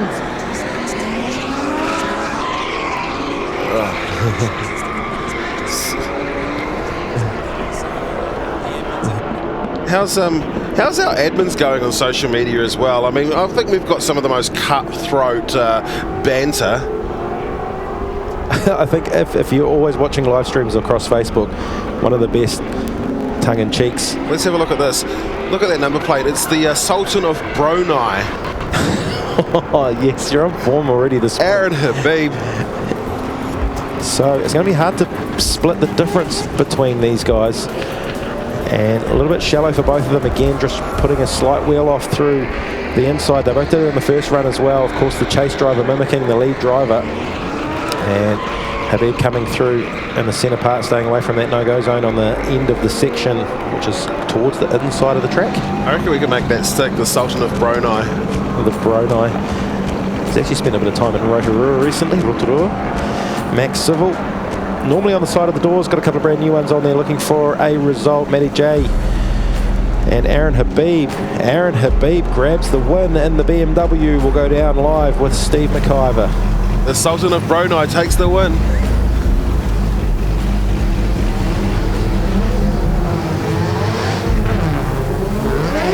Okay. Now just don't shake in and go, well, that was all right. You know, that was a tight run, both of them. It was better. I'm happy with it, but yeah, I still got more to improve. Yeah, I still missed the first corner, but the rest of it was fine. Yeah. There's nothing wrong with needing work to do. You're into the top 8, so just keep on improving, right? Yeah, that's right. Yeah. Let's make it happen. Next one. All right, well done, Aaron. Thanks, mate. Look at these comments from our admin. I think our admin's a bully and deserves to be cancelled, whoever they is. I think they identify as a nice person. Any tissues for those issues? Okay, hang on. Let's have a look at the battle kit. It's time to move into the Mimico top 8, which is going to see Dean Young going up and Justin Patterson. But as we've stepped back into the Link ECU top 16, that's where we're sitting right now. So Matty J, of course, just took the loss with Aaron Habib. He's going to go up against the winner of Keisuke Nagashima and Rody Knowles. That's going to be next up. Moving across the right-hand side of the tree, we've got Isaac Aldridge up against the international Chris Rudnick. Ryan Parry and Sam Rowson will go head-to-head. Daniel Edwards and Aidan Daly in the last battle in the Link ECU top 16 will be Zach Zayden up against Adam Whitehead. But out on track we have Keisuke Nagashima. I like to call him the best name in drifting. It's just so drift. the name, Keisuke Nagashima. Rody Knowles from out of Rotorua MTF Drift Cambridge on the side of that S13. And Keisuke qualifying in 5th position over Rody Knowles, having to come through the top 24. And a bit of a gap there at the start, and some big angle from Keisuke through the first corner. Yeah, he's gone for that, almost that backy in so he can arc off the turn. I don't know where the judge is going to score it, but it certainly looks entertaining. As Keisuke, slight quick drag on the brake, settles himself back up again to taste the second half or the last part of the section. Rody Knowles, he got smoked by an SR. Showing some good pace in behind and trying to just close that gap up as much as he can. Almost caught napping a little bit on the line. See him wheel spinning his way to try and catch Keisuke. And a nice aggressive initiation. Big angle for Keisuke and big on the locks as he goes around turn number 1 there. And yeah, it was just playing catch up for Rody from there on in. Although a good line from and style from both those drivers. The only thing lacking here was the proximity.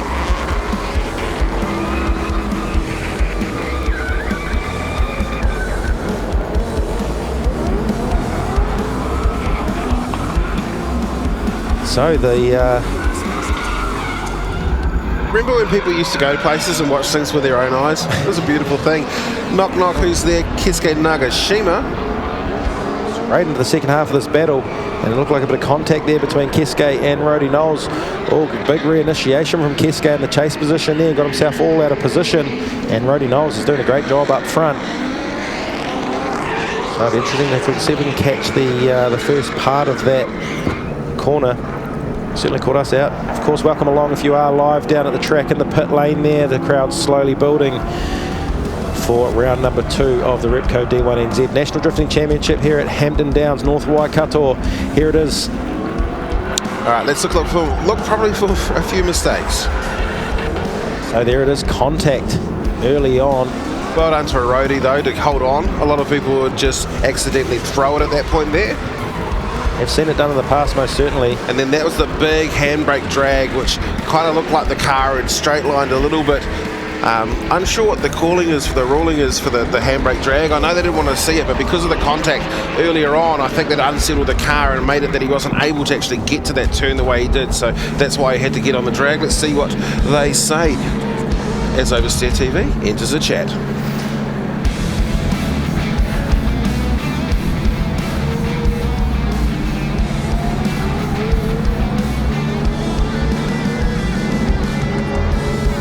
So we're looking at Rody on the right hand side there, and Keisuke Nagashima on the left.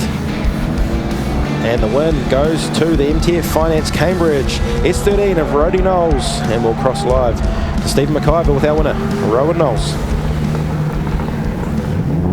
All I can say is, wowzers, you beat the round 1 winner, qualified P5. You are rolling on through, my friend.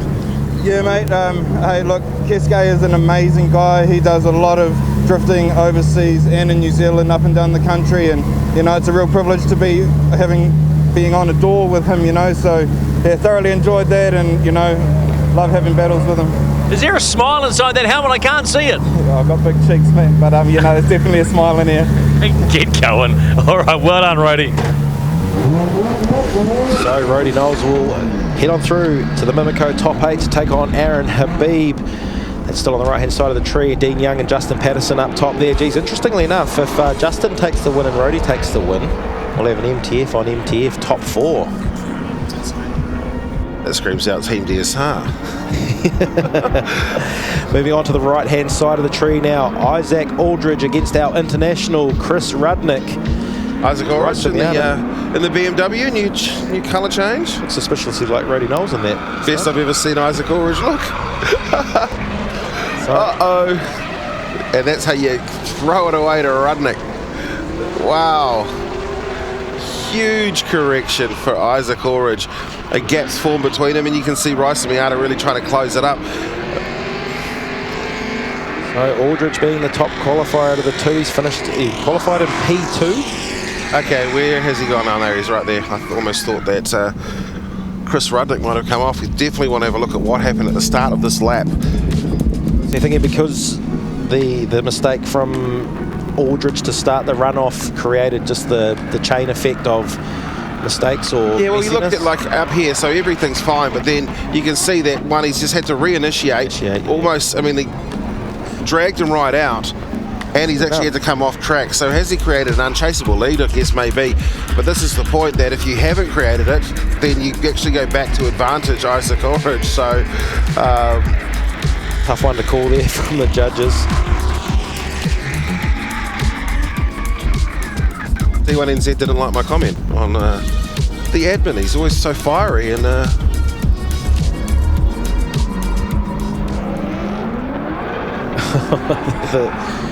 cheekiness. Second half of the battle, Rudnick will lead out Aldridge this time around. Raisa Miata in the lead position. And certainly going to have to hold all. Yeah, he's now it's Raisa Miata who's throwing stones out there. So a little bit untidy for both these drivers through both parts of their battle, and some good proximity late in the run from Isaac Aldridge. They come across to finish off that run there. Chris Rudnick, he's having fun. He's carrying that drift all the way around there. So we've got definitely a one wheel off. We said that last round and it was probably 4. Okay, so we're looking up here. Just a car washed out.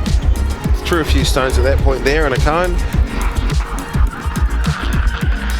Dab of the handbrake, and Aldridge doing a good job in the chase position there and keeping proximity shallows up just to close it right up onto the final corner as well.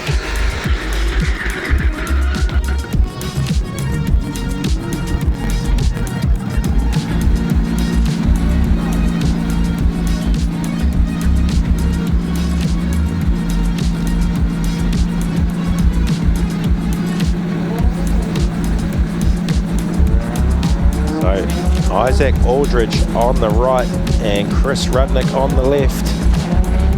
Be a tough one for the judges to call here, I think. So we're going to slide right for Chris Rudnick. It's going to be one more time through all of them, and we get a little dance from Mr. McIver there, and he's just going to wave them on through, is he? What is that? Okay, sweet, you've made a decision. Let me check my car.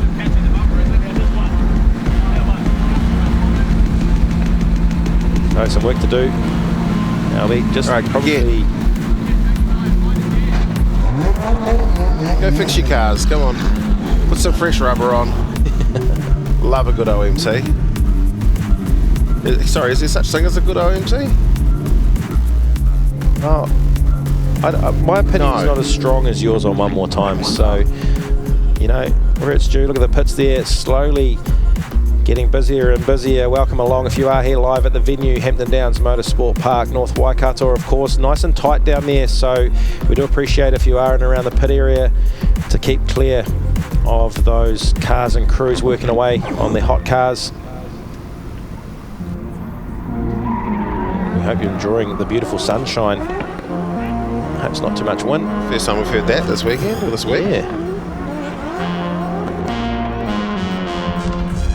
And Launchmaster Willie looks a lot more comfortable out there today, doesn't he? There's calls online for a backy competition at lunchtime. I can tell you sadly that won't happen, but I agree it would be a great idea. So who do you think would win a backy competition, which of course is to accelerate down there, you flick one way, you flick the other, and then you send it backwards in to still be able to take the corner? I know, I've been known to watch a little bit of YouTube, and I think I might have to go the way of Luke Fink. Oh man, you're just following what they're saying on social media. You're such a sheep. Social media opinion, sometimes my opinion. Next battle out on track though, Ryan Parry qualifying in 7th position will lead out Sam Rowson. We saw him in the top 24 a little bit earlier. Ryan Parry from out of Rotorua, one of my local drivers, if you will. And that car sounds amazing, the RB powered S14 up on the limiter, and a little wash wide for Rowson there early on. And he get up and close that proximity on Parry. Another wheel drop coming through. I mean, just discoloration from the inside clip. Some big angle. And an over rotation to finish. Ryan Parry poured on the angle coming into the final part of that section. Rowson was a fair bit back. Started pouring on the angle too, causing the over rotation. Not sure if that was cause it. We'll take another look here on the Dale ITM replay. Good, nice and early, and it was like Rowson. He had to pour on the angle actually to stay away from hitting the door of Parry. Slight correction as well for the chase driver, which meant he lost a little bit of that proximity. Parry again back on the gas, comes through to finish the section, and then what happened here? Yeah, it was almost a half over rotation of Parry, wasn't it? He poured on the angle, which in turn made Rowson have to do the same. But it was very close to being after the section as well. So, well, flip vice versa, and Launchmaster Willie will send them from the line. This time Rowson leads out in the Laurel from Ryan Parry in the S14. As we pick straight into action, so Rowson going through, contact between the two and over rotation, and that, well, I mean, that's a 0-0. That was caused by the, actually, no, we'd need to look at that because we'd have to work out the position on the track of the lead driver and to whether or not, before I say, that was caused by the chase driver or the lead driver. Oh, look at the damage. Not to that one. That's not expensive. Oh, and that's oh no, it's not intercooler. I thought it was. That's not as expensive. The expensive ones when you do any form of scratching to a Laurel. Oh, that's just fiberglass. Don't break the headlights. Don't break the grille. David Hunter's probably ruined a fair few. Oh, David Hunter would be in tears right now. So look there. And it was contact from Parry on the left-hand quarter. So, of course, it was contact by Parry, but the question we've got to go and so why did I ask that? I'm saying, well, let's just make sure that the lead driver didn't cause that by going off the line, but at the same time it's the job of the chase driver to use the lead driver as a mobile clipping point, so shouldn't have happened in that respect either. But we'll take another look at it from the other angle again. It wasn't as evident from that sort of angle, was it? You can certainly see the car move once Parry touched it. Man, the comment section is going to have a field day on this one. What do you guys think back at home? A couple of people agreeing that Luke Fink would win the backies. Some saying Alex Pillier. Sure, Alex is tuned in from the South Island. And I can't wait to see that RX-7 into D1NZ. A little bit of Dodgem cars going on, says one viewer. Oh no, that's just our beautiful, incredible D1 admin. David Thomas, a bit of derby racing, we like that. This is obviously the next battle up, which would be Daniel Edwards on the left-hand side of the shot. Aidan Daly he's going up against. Just looking to see if there is any form of result. Here we go.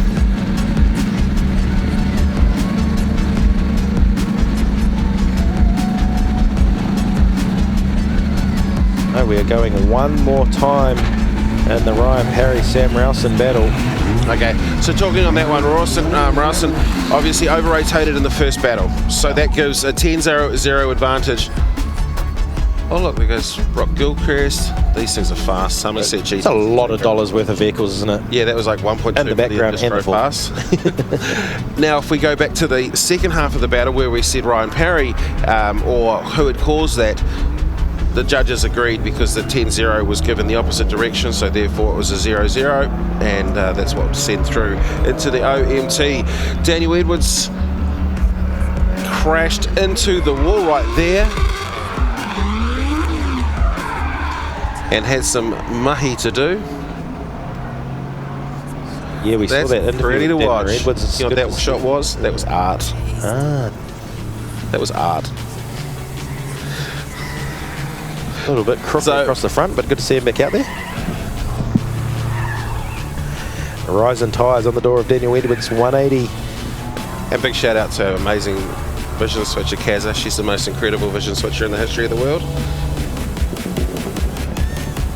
Never gets a shout out. There she goes.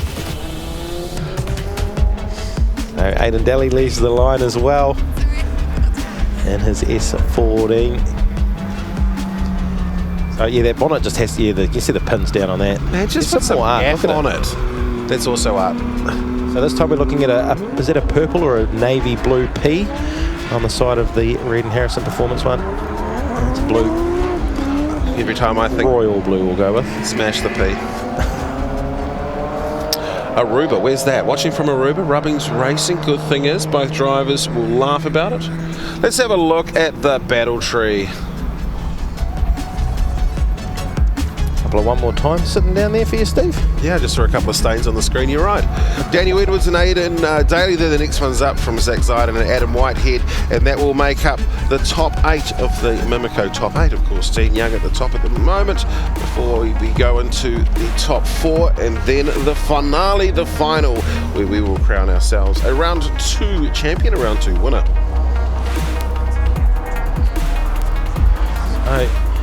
Aidan Daly looks to go scrubbing there. Beautiful day out here at Hampton Downs. Beautiful commentator. Ah, look at these guys. Funny guy. Yeah, welcome, Tony. Welcome to the box. Yeah, it's good to be here, actually. I'm really enjoying it. Thanks to Brennan, yourself, and having me here. So, shout out to Hans and Audio. but never Thomas Bohanna, never him. So, Daniel Edwards up against Aidan Daly. Daniel Edwards leading them out as the top qualifier. Got 3rd place yesterday and a good strong entry, but Daly is right there. A little bit shallow, actually. Come on, switch and dive, boy.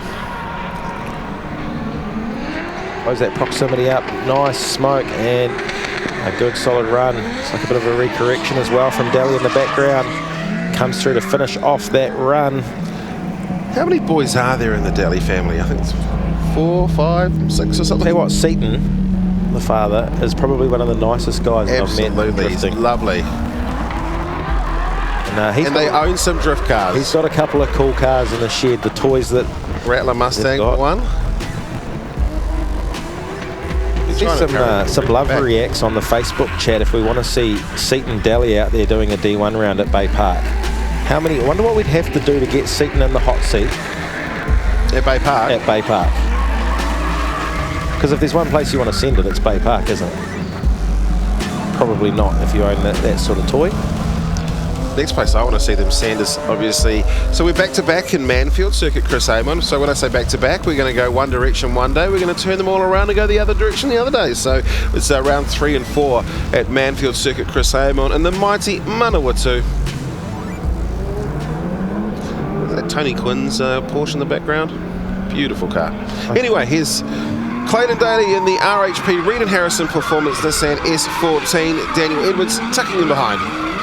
Aidan leading them out for the second half of this battle and getting right out to that outer zone, but Daniel Edwards is right there. He'll be stoked at his team for getting him back out there as well. The work that's gone into that car after the incident this morning with the concrete wall and the proximity right there for Daniel Edwards as they close out the run,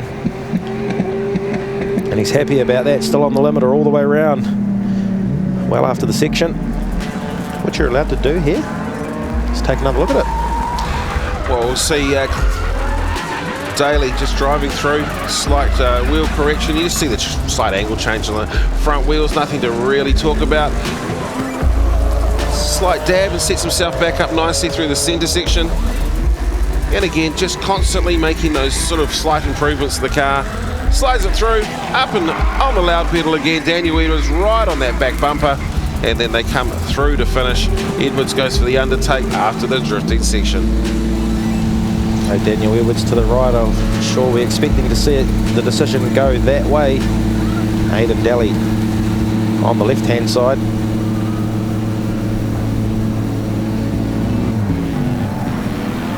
Go through into the Mimico top 8 from the Link ECU top 16. Here we go. 1, 2, 3 strikes in the favour of Daniel Edwards on the right-hand side.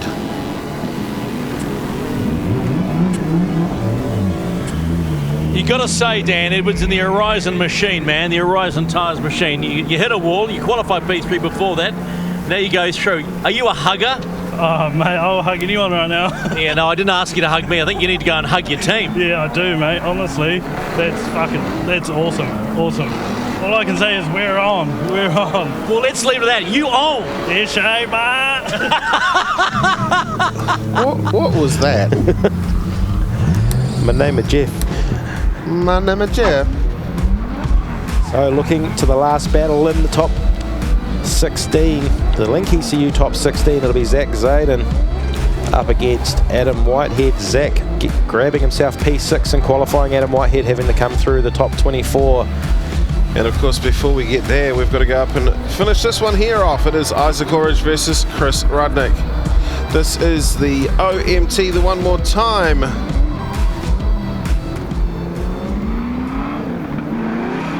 So Isaac Aldridge, Chris Rudnick. Isaac will lead out, no front bumper this time on the BMW as he initiates in. A lot tidier this time from these two drivers for the first half of this battle. So watching the front, watching the back, trying to keep an eye on, and there is a massive mistake from Rudnick. I say a mistake, maybe mechanical, but he has basically fallen out of drift or fallen out of chase. And Isaac Orridge will come away, in my opinion, with an advantage. Be interesting to see what happened. There's a cone underneath the car, so if you watch during the first part of this, they'll come down the front straight here, and they will watch the chase car. You'll start seeing towards the end of the shot, so everything's fine now. You start seeing the end of the shot, and we won't quite see it because he's going to get lost in the smoke, but that cone over there, I'd say, is no longer, and that's where he's picked it up, and you can see it on the left-hand side, just under the car. Yes, so lots of smoke from Isaac Aldridge in the lead position after he pulled on the angle, and as he came off of turn one there, big smoke show from the back of the BMW. So advantage Isaac Aldridge. We've got lots of Rudnick fans as well. Guy Maxwell, you're 100% correct. The bro couldn't see.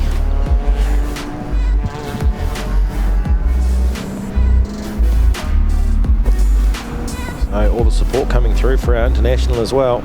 Willie, just lift it up, cuz. You just better pick that car up, wouldn't he, with one hand? Willie could. He's like the Hulk. He's one of the fastest people in the D1NZ as well. You should see him, man. You get him to do anything, and he's just like the Flash. It's just whoosh. Ah, that's quite clever. They're like, just reverse it back and drive up on this wood. See the Dam Racing transporter heading across the motorway in the background. That is, they're off to Western Springs tonight.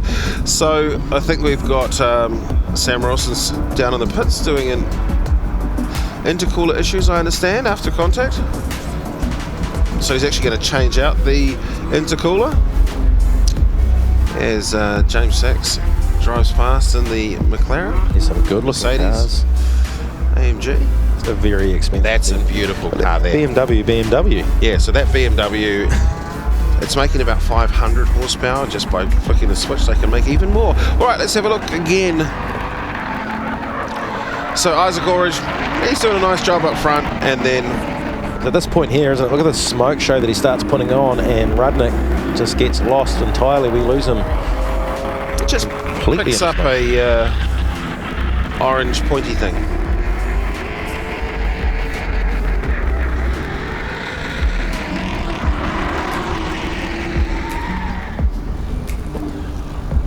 Okay, look at that. Job done. All right, well done.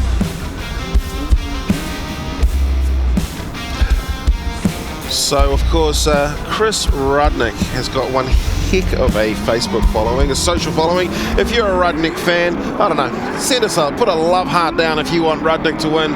And if you're everyone else, just anything else that's going to go up and create us fantastic social media reach.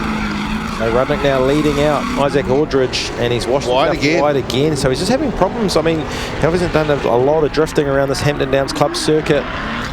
And whose car is that one there? James Dudley's, I believe. Dudley's, yeah. Street style on the door of that one. And the heart reacts are flowing in for Rudnick. Do you think he's done enough? Of course he has. Force another one more time? I hope not.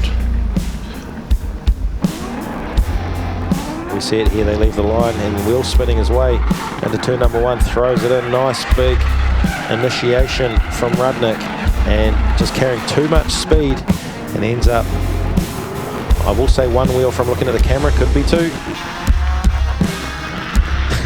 You've got it wrong before. Get it wrong. And I'll get it wrong again. Minor deductions for one wheel off. Even more deductions for two off. And sad reacts piling on through now for Rudnick. Rudnick's car there on the left. Which Isaac Aldridge on the right. It comes down to the hands of our three judges, Andrew Redwood, Joel Counter and Jarius Fadedo. 1, 2, 3 strikes in the favour of Isaac Aldridge on the right-hand side.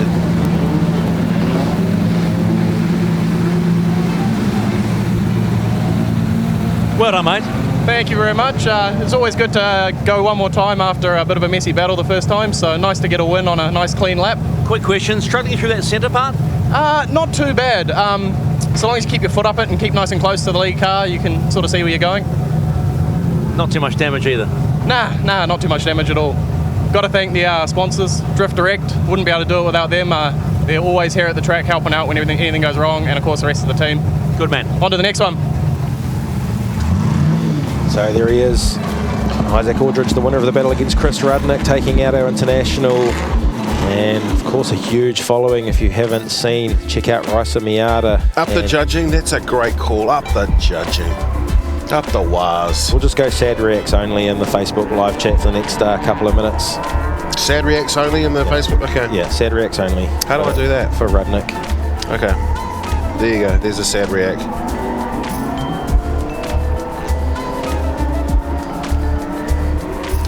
You can't use this feature at the moment. Oh, we just got banned from...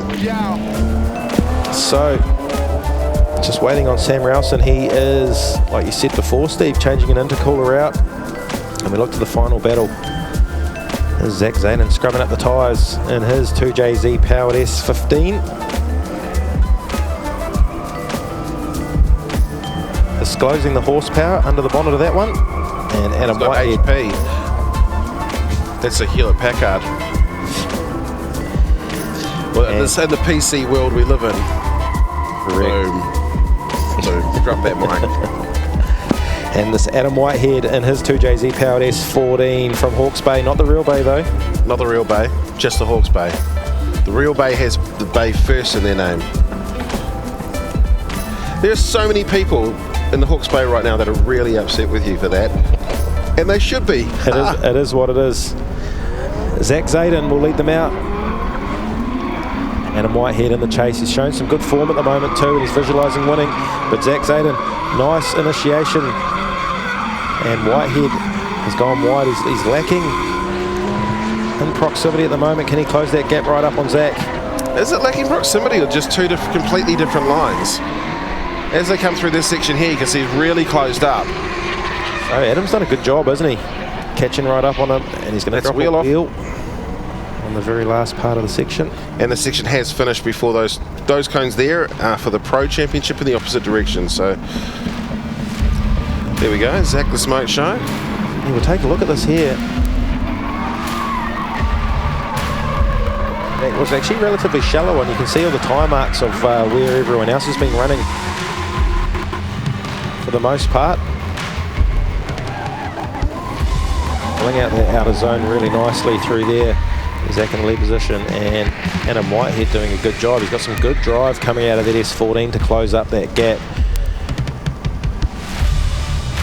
The one wheel off in the chase position there for a minor deduction for Whitehead. So of course just over an hour left on Facebook before we will be moving through to our Sky Sport platform.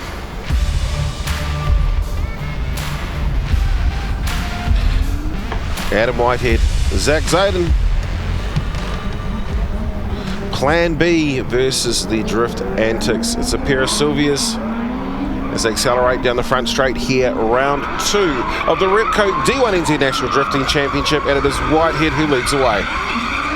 So this is all contact from Zach Zaden on the back of Whitehead. Whitehead puts on a big smoke show through the rest of turn 1 and keeps it in drift. Now Whitehead does put a wheel off. Being the lead driver, he look does at the need angle, to complete and the wheel off again. Yeah, he needs to go through and complete it, doesn't he? Car was still sideways the rest of the way through here. holds on. That was a really ugly, well, lead and chase. So we'll have a look at it. You and I can talk about where we think apply some fault maybe. We're going to come through into this first turn, and one of the things to look at is, did Zach Zyden cause the contact? Obviously the chase car. Is the other car too wide? We know that there's a bit of contact there, and does that upset the car? So yeah, so there is definitely a straight line. Yeah, reinitiation from Zach Zyden in the chase. So 1, maybe 5 wheels off at this point here. Maybe 1, maybe 5 wheels off at this point. Is that including the steering wheel? I'm including it. And then he'll come through to finish. So that's the finish of the circuit there. So we've got 1 wheel off twice for our lead driver, a potential straight line for the other one. And Chris Brockenshaw having a wave right there. He's one of the best cameramen in New Zealand, behind Tony Wilson, who's behind Stephen McIver. So we're looking for a result here. Adam Whitehead is on the left. We have Zach Zyden on the right. And it's going to be the man from not the real Bay, Adam Whitehead, who takes the win. On the left is the plan B.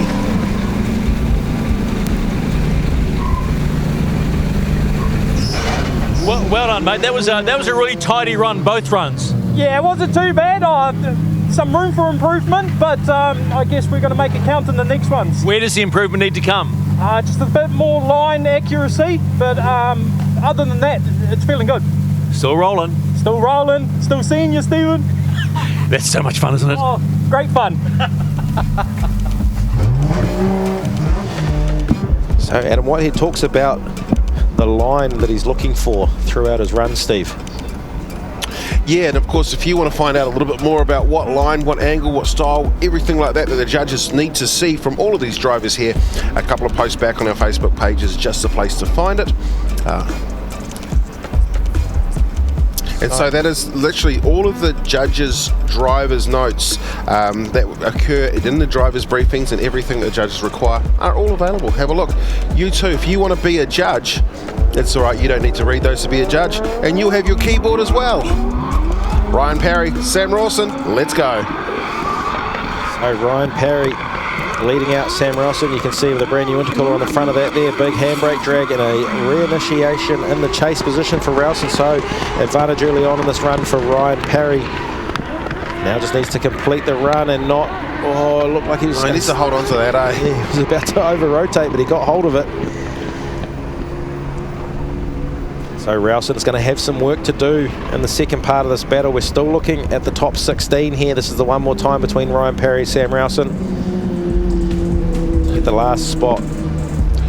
I always like to judge people in commentary for the exceptional things they do, not the mistakes. Come on, let's pick up the quality at drifting.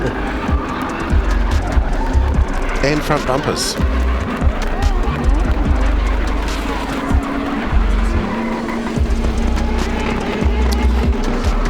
Ryan Parry there. Remember when Pro Sport used to be like a development class? Now these guys are the new pros. They're all running close to 800-900 horsepower vehicles these days. Just through to finish off their run. So second part of it this time around, Sam Rowson will lead out. Ryan Parry in the rail, big angle for Sam Rowson through the first corner, and Ryan Parry has gone all sorts of out of shape and behind, so Rowson's forced the issue here.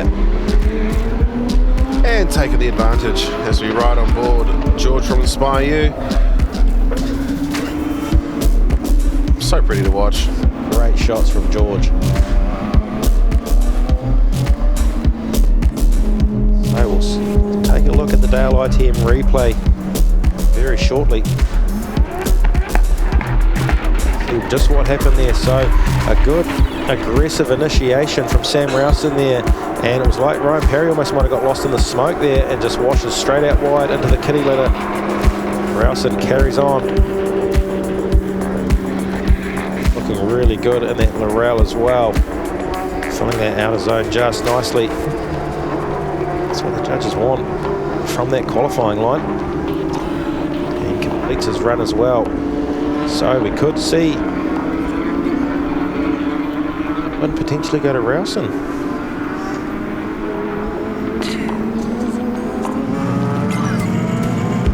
So some deliberation from the judges. So I know the judges are calling for, they want to see a, when I say they want to see, they used to come up and they'd say to their broadcast, we want to see a look at the first run, for example. They've actually got the ability to do that, but we're going to go up and show you guys what the judges will be looking at anyway. So this is the first run. And again, I think the biggest thing we're looking for now is mistakes and what's leading to mistakes. So right there, they'll be looking, is that a zero? I mean, you see when the front wheels are pointing the wrong way, which is the right way for a normal car. So what you're saying is, Steve, if that's considered a zero, Ryan Perry's also got a zero. We're looking at another one more time? Well, I think it's a single one more time now. I couldn't get my whole way and get them removed, so they're going to have to make some form of decision. So will we get Sam Rowson on the left-hand side, or will we get Ryan Perry on the right? Beautiful purple Laurel up against the red S14. Look at that, we can actually jog back light, real world conditions. We're still waiting to find out, Mr. MacGyver.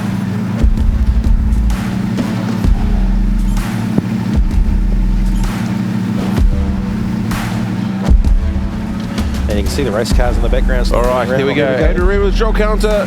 JT Fatodo all say it's going to be the driver on the left-hand side, Sam Rawson, who takes the win.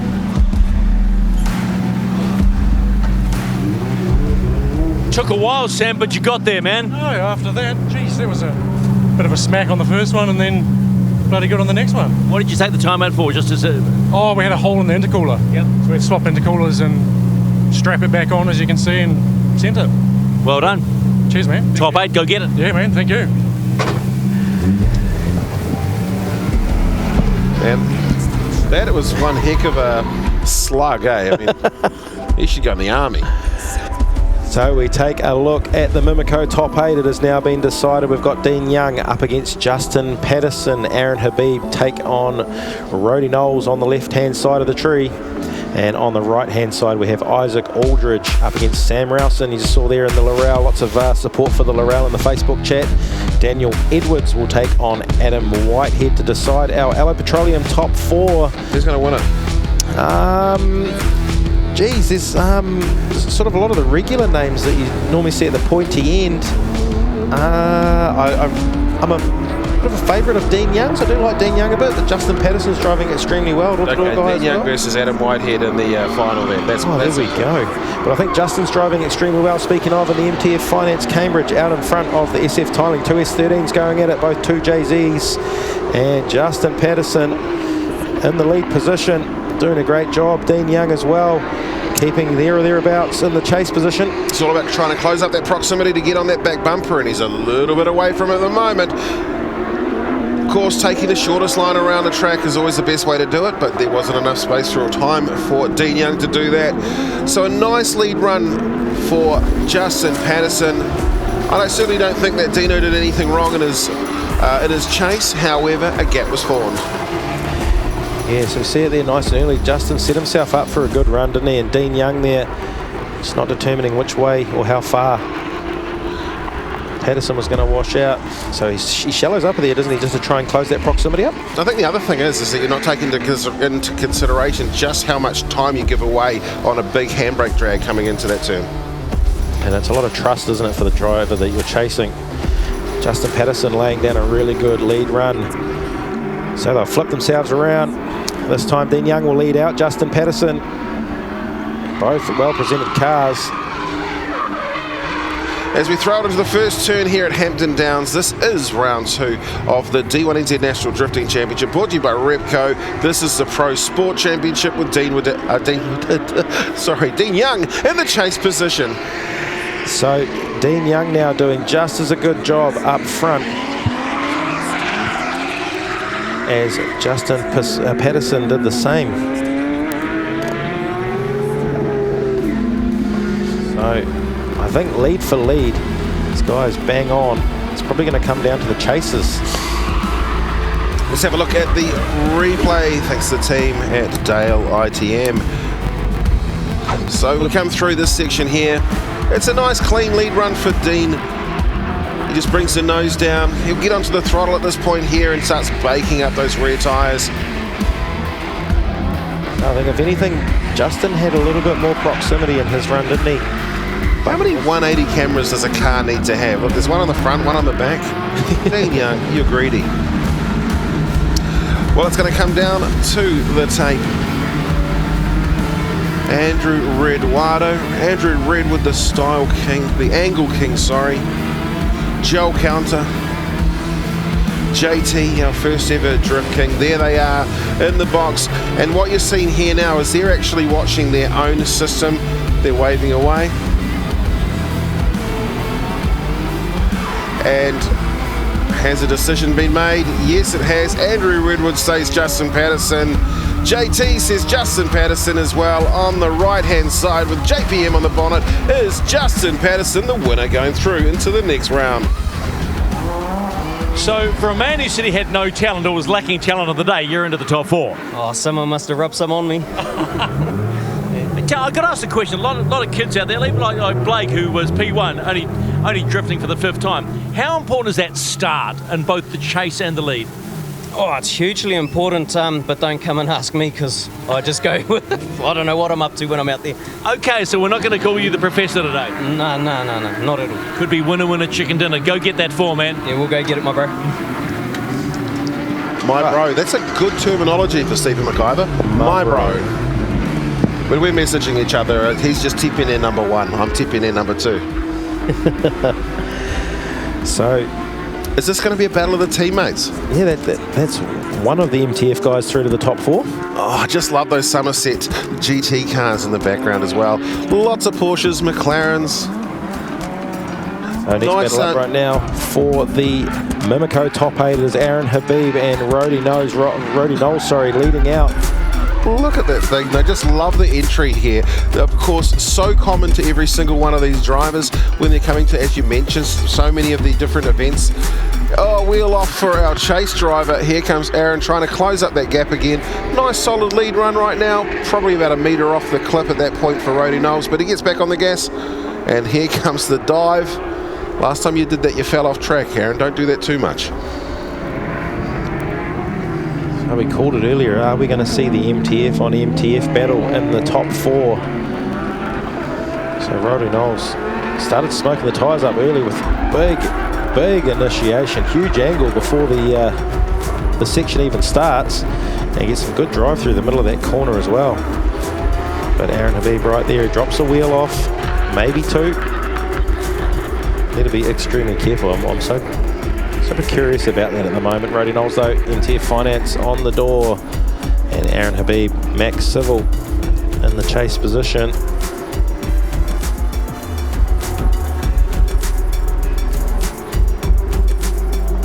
A couple of drivers I'm looking forward to seeing a little bit later on in the day is both the Jenkins brothers back for this round here. Great to have Team Jenkins Motorsport here. Well, let's have a look at the second half of the battle now. It is Aaron Habib's turn to lead out. Not as wild an entry as Rody Knowles. Again, a fair bit of use of the handbrake as they settle the car down and they're straight into drift. Aaron Habib pouring the smoke on as he comes off turn number 1 there. Rody Knowles needs to close that proximity up. So looks like he's doing as well. Get some drive off that turn into the final corner. Come on, Rody. And fairly even call there.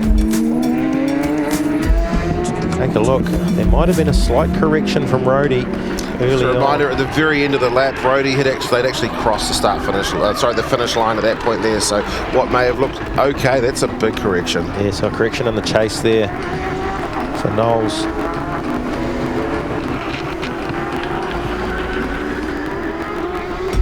On a great lead run, as did Aaron Habib. So lead for lead. A little bit shallow actually on that outer zone before the final corner for Habib as well. But some great lead run versus lead run. And potentially coming down to the chase run. Beautiful day here in the North Waikato. Well, let's see what the judge is going to say. Of course, Andrew Redwood, Joel Counter and JT Wharedo. And it is going to go in the way of the blue machine. It is the Sultan of Brunei who takes the win. You just keep on keeping on, don't you? Hey, on. A little bit of a fist bump. Well done. Happy days. Yeah, it's the highest I've ever been in a comp, so yeah, happy. Oh, maybe there's a bit of luck going on, Sam. What did you have for breakfast this morning? Nothing. I had nothing. I had a V, that's it. Yeah. Starve, you bugger. Starve for the win. That's good advertising, eh? V. Have V. Get out of here.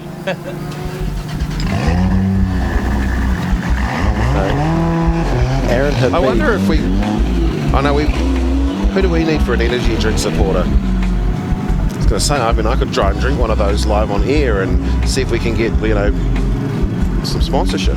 Well, it's been a little while since the V Energy R34 of Cole Armstrong graced the screens. I was so hoping that we'd see Cole, because I know that he was down to take on Nelson, but no, he's too. Let's have a look at the championship standings right now for Pro Sport. So Keisuke Nagashima, a great win in round number 1. Adam Whitehead sitting in second position from Daniel Edwards, Ryan Parry, Justin Patterson, Zach Ziden, Dean Young, Aaron Habib, Brody Knowles, and Matty J rounding out the top 10. I'm sure my director could tell me if that one there is up to date as per now. Going all the way back down, and a bit of work to do for Samuel Edinburgh at the bottom, 54 points. Certainly a lot of drivers in the Pro Sport Championship, the breeding ground of future champions in Pro. Oh, there we go, just crushing candy. What are the next rounds coming up for us? Well, here they are. Manfield Circuit Chris Amon, of course, will be round 3 and 4. The tickets are on sale right now for that double header on the 12th to the 14th of April. And then it is off to Bay Park Stadium in Tauranga for the grand finale on the 10th and the 11th of May. That's one I'm looking forward to because I can sleep in my own bed. So the second part of the Mimico top 8 coming up very shortly. We have Isaac Aldridge versus Sam Rowson. Well, you know what? We have such an incredible drone operator in George from Inspire You Media. Let's have a look at the track. So, of course, we'll see the drivers heading down. That's where you see them head hard for the right, off to the left-hand side, and then dial on a whole heap of angle. You'll see them hit that outside clip before bringing the nose back down at this point here. And this is the point where you see so many cars start to wash out on the left-hand side. From there, they'll start heading down towards the Repco signs on the right-hand side. That's a big outer as well. Before bringing the nose back down, you'll see a little bit of dust on the inside before making their way back up hard on the gas, not on the grass, before switching back again, and they'll head towards the finish of the track. And you know what? That was Pro Sport. If you want to see what the pros do, we'll literally flip them around and we're heading back the other way. Of course, that is the way we see it when you go to the likes of the Mad Mike Drift Force days here at Hampton Downs. We decided that we'd run the pros in that direction as well. I mean, word from a couple of the pro drivers as well. They're absolutely loving it going that way, aren't they?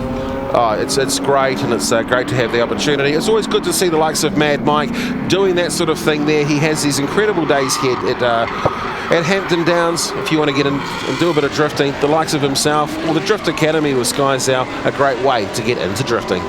So the Mimico top 8, Isaac Aldridge against Sam Rowson. Isaac leading out Sam. And a little bit of a gap there forming, so a good lead run strong here for Isaac Aldridge. And that BMW LS powered machine comes through to finish off that run, but Sam Rowson, now he's not off the grass, but that's after the section. Was it? I'm pretty sure. Okay, I'm okay with that. I'm going to say sure, not guaranteed. So we take a look at the Dale ITM replay. And not as an aggressive initiation to start with, but get some good angle going on there. Isaac Aldridge and Sam Rowson playing catch up on a good strong smoke show from Aldridge up in front, and good angle from both those cars through the center part of that section. So this is a point here where we'd like to kind of see. So that point there, yeah, no, that's the end of the section. You were right. After the cones. Always right. Not often I'm right. Always right. Not when I'm... Your darling Laura told me you are always right. Just like Welcome along, Andrew Tippett. As I am. Good to see you streaming in there, mate. When are you going to see me on the decks again? Not sure. Is that right? We're going to have you the grand finale. After party. Sam Rowson in the Laurel leads out Isaac Aldridge this time, and a gap formed as well. So good strong lead runs from both these drivers. Always dropped the wheel off and had a bit of a straight line there. So Aldridge has pulled out a drift as well in behind. Rowson carries on. Very close to going off track, and keeps it in. That's the finish line there. Okay, let's have a look at this one here. Now, if there is a straight line by the chase vehicle, is that because he's had to pull out of drift by the lead car? And if he has, he probably should have just not carried on with it. Okay, let's have a look at what happened up here. So, lead driver, not as aggressive as Roddy Knowles coming through here, but hard on the gas in the beautiful Our Dog. And at this point there, couple of wheels, 3 wheels off. And then that's a straight line from the chase driver, but that was caused potentially because of the driver in the lead position putting at least 3 wheels off. So therefore, please hope as history. Now what happened is that was okay, so which direction will they go? Going to be the left-hand side for Isaac Aldridge or the right-hand side for Sam Rowson. We've got BMW versus Laurel waiting for those judges to come up with a decision.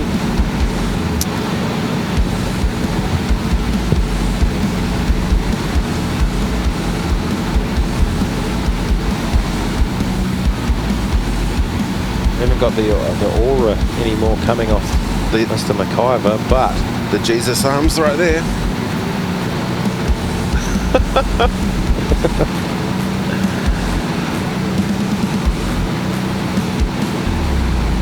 I'm just absolutely stoked. I can't talk about the weather enough of how good it is as a contrast of yesterday. So the judges, so of course they look on the left-hand side is where they'll see the cars out on track. On the right-hand side there's a couple of screens, and that's where the DSO system is, and they'll actually be going through and looking at their own replays, which is part of a Motorsport New Zealand system that they use. They normally use it at the track side, but we have the opportunity to use it during drifting as well. There are 6 cameras on the action. I think there's 5 cameras on the action. So this is some of the things the judges will be looking at right now. So Isaac Aldridge's lead run, and we're looking at mistakes. So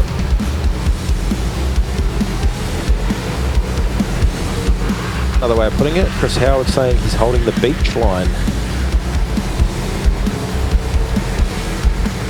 So if we're looking at this one here, the lead driver has made no massive, like huge points deduction mistakes. It's a solid lead run from Isaac Aldridge, wasn't it? And what I was looking for there was massive corrections, straight lines, wheel offs, wheel drops, anything like that. Couldn't see anything, which to me says that how do you... Okay, Isaac Aldridge in the BMW is going to take the win with Roddy Knowles' face. It's a beautiful thing. Finally, right? Look good though, look good, all right. Yeah, feeling good. It's probably the best the car's been running since we've started doing D1NZ, so super stoked with the results. Judges took a little while to make their decision. Where do you think they, what do you think they were looking at? Potentially, I think I had a little bit of a straight line behind him on the chase, but he understeered big time, dropped the tyre, and I kind of had nowhere to go, so I don't know, maybe it was that.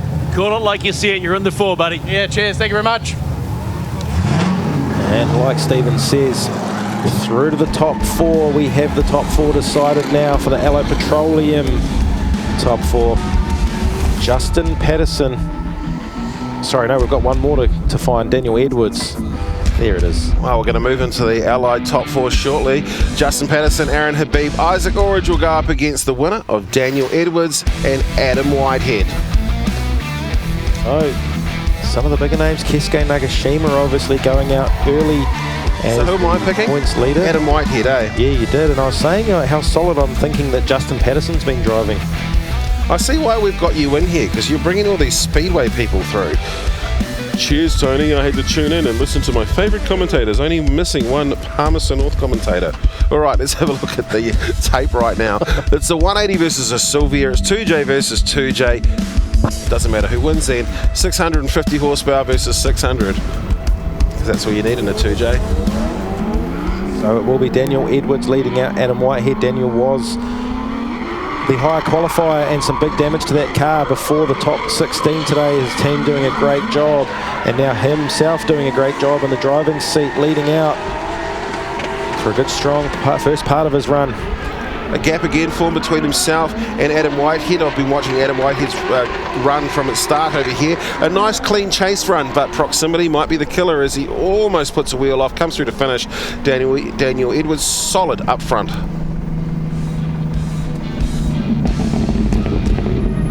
So will it be Adam Whitehead or Daniel Edwards? Daniel Edwards with a strong qualifying yesterday, and also a strong first part to his top 8 battle at the moment. Big smoke show from the back of the Horizon Tires 180, and Adam Whitehead, like you say, Steve, just falling back a little bit, losing proximity. A great lead run from Daniel Edwards. The line looking really good, and Adam Whitehead trying to just shallow up to gain proximity late in that run. He's going to have his work cut out for him if he wants to get through to that top 8 at this stage. A cool slight advantage to Daniel Edwards. All right, 3, 2, 1. The hands of launch master Willie releases the cars down the front straight here, which is, well, it's a second straight here at Hampton Downs, really, isn't it? As we fire it into the first turn, again, a nice aggressive entry for the Plan B Sylvia of Adam Whitehead. Whitehead gets on the gas again, sets himself up. That is a beautiful switch by both of these drivers. Daniel Edwards may be in the box seat. Yeah, both these drivers doing a great job up front and laying down some good lead runs. Nice wide arc for the final turn as well, staying well away from that no-go zone that you can see. If you are looking for the judges' criteria, check that out on the Facebook page, D1NZ. Take a look at the Dale ITM replay here. So Adam Whitehead leading out for the second pass of this battle. A little dab at the handbrake to get it under control, and gets through. Big smoke show from both these drivers, and a good switch and a nice little aggressive dive to close up that proximity from Edwards through the centre section. And they come through to finish. Big angle actually started to scrub off a bit of speed for the Plan B S14 of Whitehead. Whitehead just using up the last of the tyres there as we see the crowd brewing on the hill, enjoying the drifting action.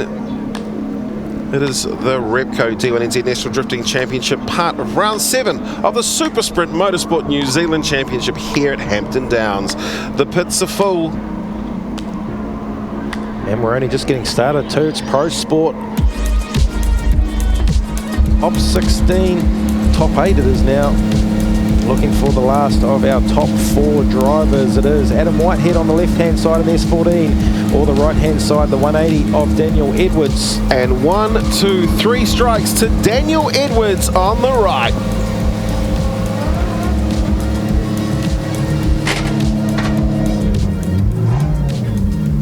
Yeah, someone said that could have been Adam's apple, but it's Dan's apple this time, buddy. All right, mate, like I said before, we're on. Yeah, I know you're not getting, no, mate, you are not getting away from me that easy.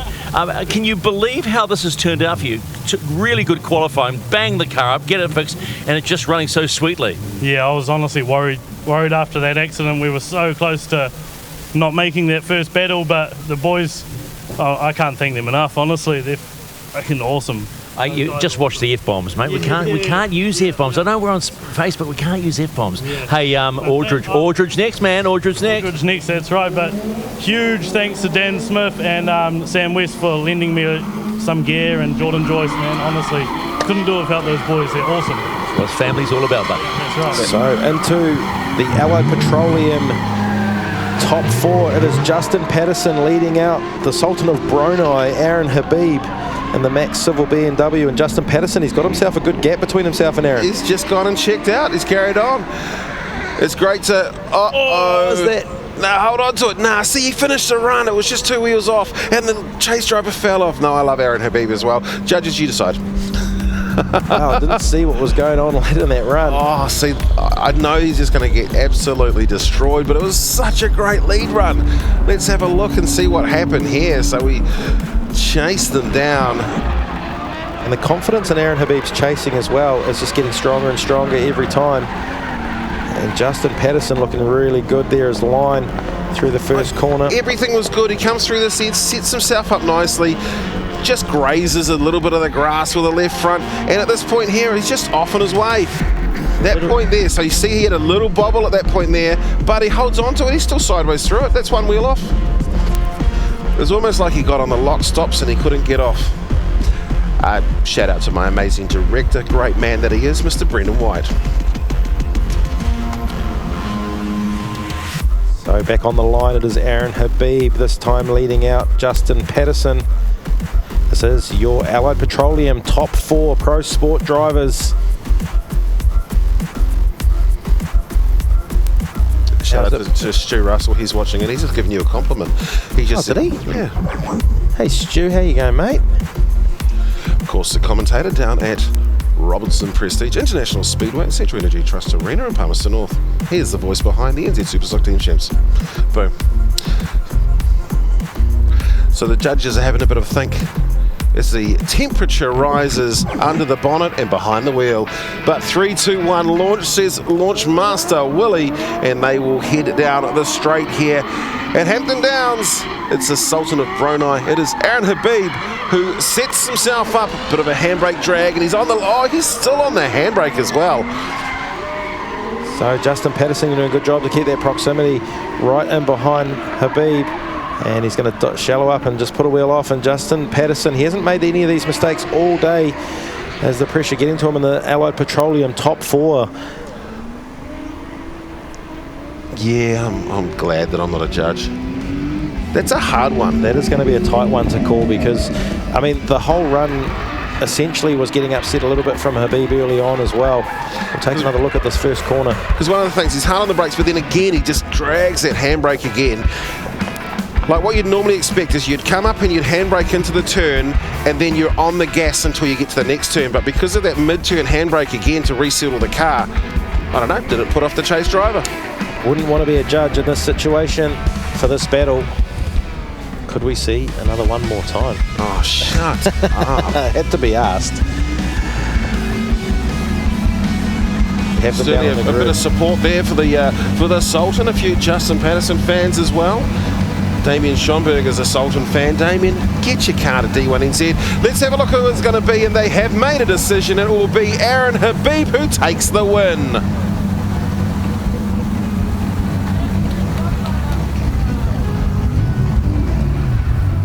Woo! That's what he's doing about it. So you just keep on climbing higher. I mean, that's all I need to do. Try to. You realise position you're in now, right? No. You're really close to basically winning this round. I said really close. Yeah. Happy days, man. I've got nothing to say. Happy. That's fine. Yeah. Just go out there and get ready for the big one. All right, we're on. All right, so what we used to try and do was constantly talk to the judges, and that just takes up time. So midweek I made this thing called well, just a judges to commentary chat, and here is the word. So the fault was to Justin Patterson for Aaron going off the track, evasive action to avoid the collision, and of course that gave an advantage in the way of Aaron Habib. So it certainly played a part in why Aaron was able to go through. Let's have a look, as we've got now one spot in the final. Who's it going to be? Isaac Orridge versus Daniel Edwards. That is the next one. We went through the Link top 16, the Mimico top 8, and then it became forwards. In the Allied Petroleum 4 was Justin Patterson, Aaron Habib, Isaac Orridge and Daniel Edwards. As I mentioned, one hand on the Repco final, the other one is about to come. So a good looking battle tree through there. Like I say, some names that I just didn't expect to see knocked out early. You know, Matty J going out early, Dean Young. Who's Stephen McIver got? Well, I've got Isaac Aldridge here, who's put the sunnies on, getting ready to go. So we'll get him at the wrong time about thinking about maybe making that final two. How are you feeling right now, pal? Feeling real good. The car's feeling mean, on song. yeah, feel real comfortable. Best I've felt. I've been watching this come off the start line all day. It looks like a beast to get going, is it? It's mainly just the fact that it's still got a synchro gearbox in it, so it just is a little bit tough to change gears. But once it's going, it's all good. Hey, he's taken off. Go get him. So there it is, word from Isaac Aldridge. And he will be up against the P3 qualifier of Daniel Edwards in the Horizon Tires 180. I don't know who this person is, but I have to agree with him. I love an armchair critic. Joseph Matthews says, I'm the best driver here. Have to like that one there. I agree. So there it is, after a whole lot of work that went on in the pits. There's two things that can fix everything in this world. One of them is gaff, the other one is cable ties, and that car is full of them. Looks like plenty of race tape on there, doesn't it? And another shout out to you, Steve, actually, just the communication to the judges to clarify decisions, etc. Well, what I worked out is I'm a great fan of stitching our poor judges up and they never come back. So we like to keep our judges coming back. So rather than stitch them up, thank you to Joel, thank you to the team for actually giving us that clarification so that we can make sure that I don't get a phone call from Tony Counter saying, why did you say that about my son? Hello to Tony Counter, no doubt watching back home in the south.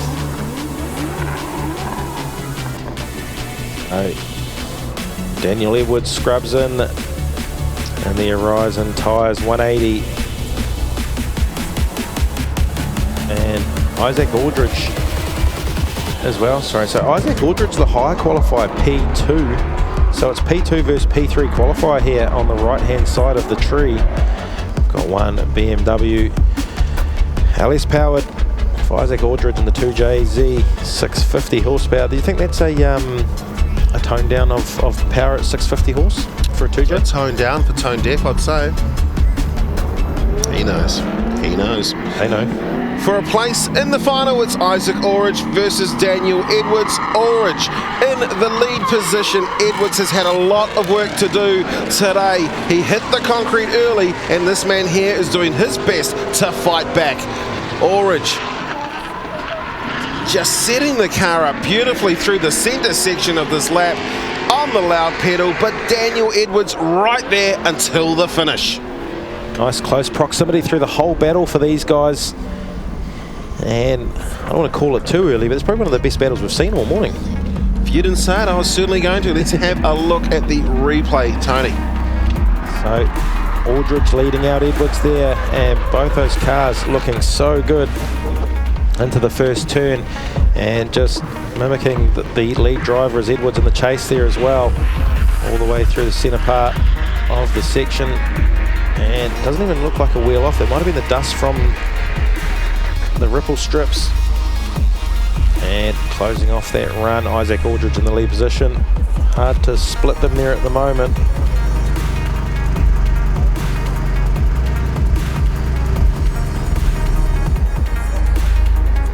I wouldn't want to call advantage either way at the moment. Hard work for the judges. Second half of the battle this time, Daniel Edwards will lead out Isaac Aldridge.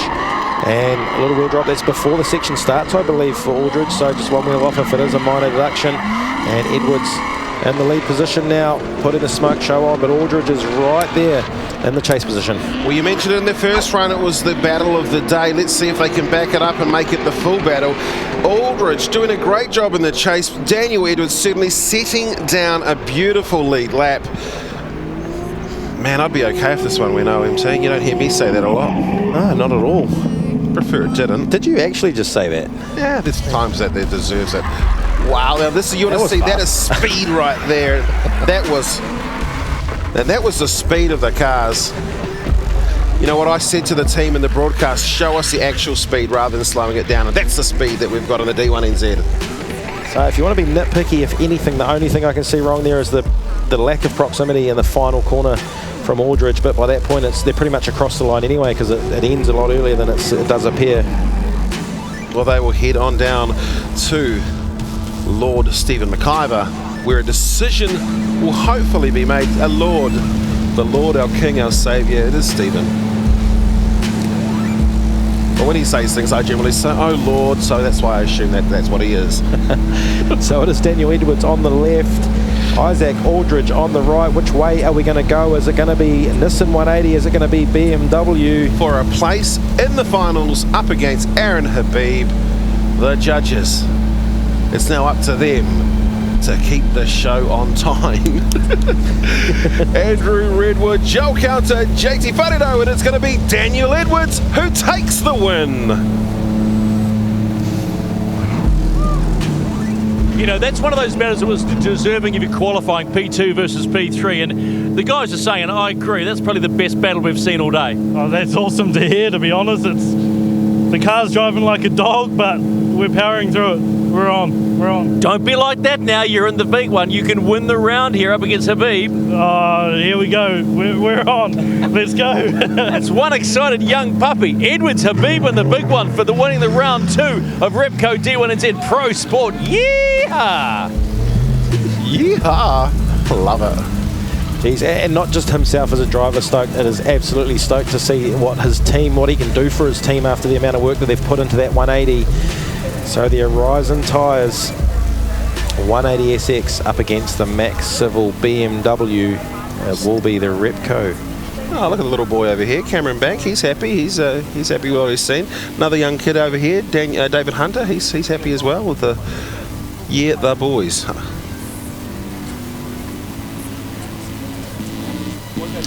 So I think they're just bolting on some fresh rubber. Of course, it is coming into final time again. This is how they got there. So if we look at Aaron Habib, he started with a battle against Matty J before taking on Rody Knowles. He won against him, and then he had to go up against Justin Patterson before making the finals. Then we go to Daniel Edwards. Daniel Edwards, after qualifying in the 3rd spot, he came up against Aidan Daly early on and then took out Adam Whitehead in the top 8. In the top 4, we see him just take out Isaac Aldridge through to the Repco D1NZ final. We'll cross down now. Steve McIver has Dave Steedman. Yeah, getting excited about Repco D1NZ Pro Championship. Starts at 1:30 live on Sky Sport, also motorsport.tv and KO in Australia. P2 last time out in Topo. Dave Steedman, Team DSR.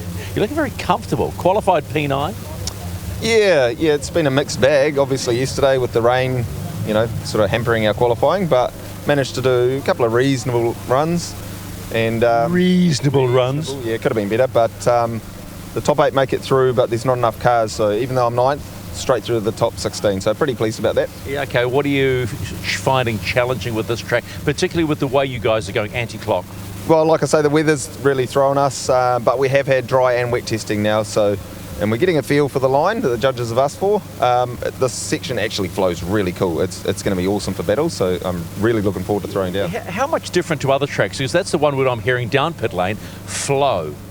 Very much so. So the way that the Pro Sports are doing it now, we don't really find it has that flow so much. It's got a mean, spectacle of an entry, but that's kind of about it.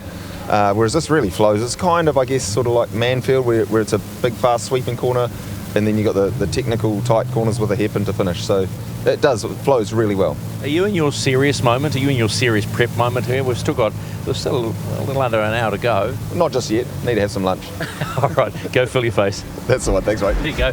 1:30 D1NZ Pro coming your way in Repco D1NZ. Well, it is the Repco D1NZ. It is the Pro Championship that are about to come through.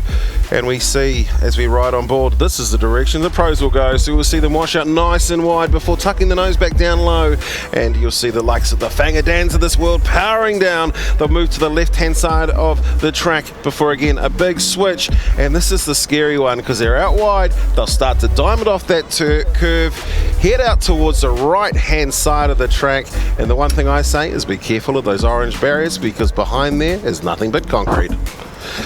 This is the D1NZ National Drifting Championship. It is round number 2 here at Hampton Downs Motorsport Park, part of round 7 of the Super Sprint Motorsport New Zealand Championship.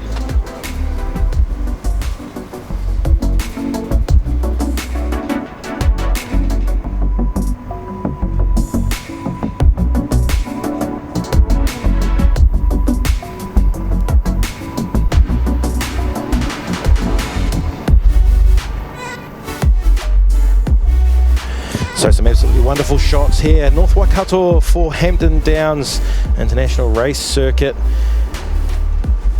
And it's a look across at the pit area of and it's the a National. full pit across at the National Circuit. Of course, this is where we held, I think it was round maybe 4, we'll go for 5. We'll say round 4 of the Super Sprint Motorsport New Zealand Championship and the Castrol Toyota Formula Regional Oceania Championship. Of course, that is done on the International Circuit, which also takes part of the track that we're running the D1NZ on.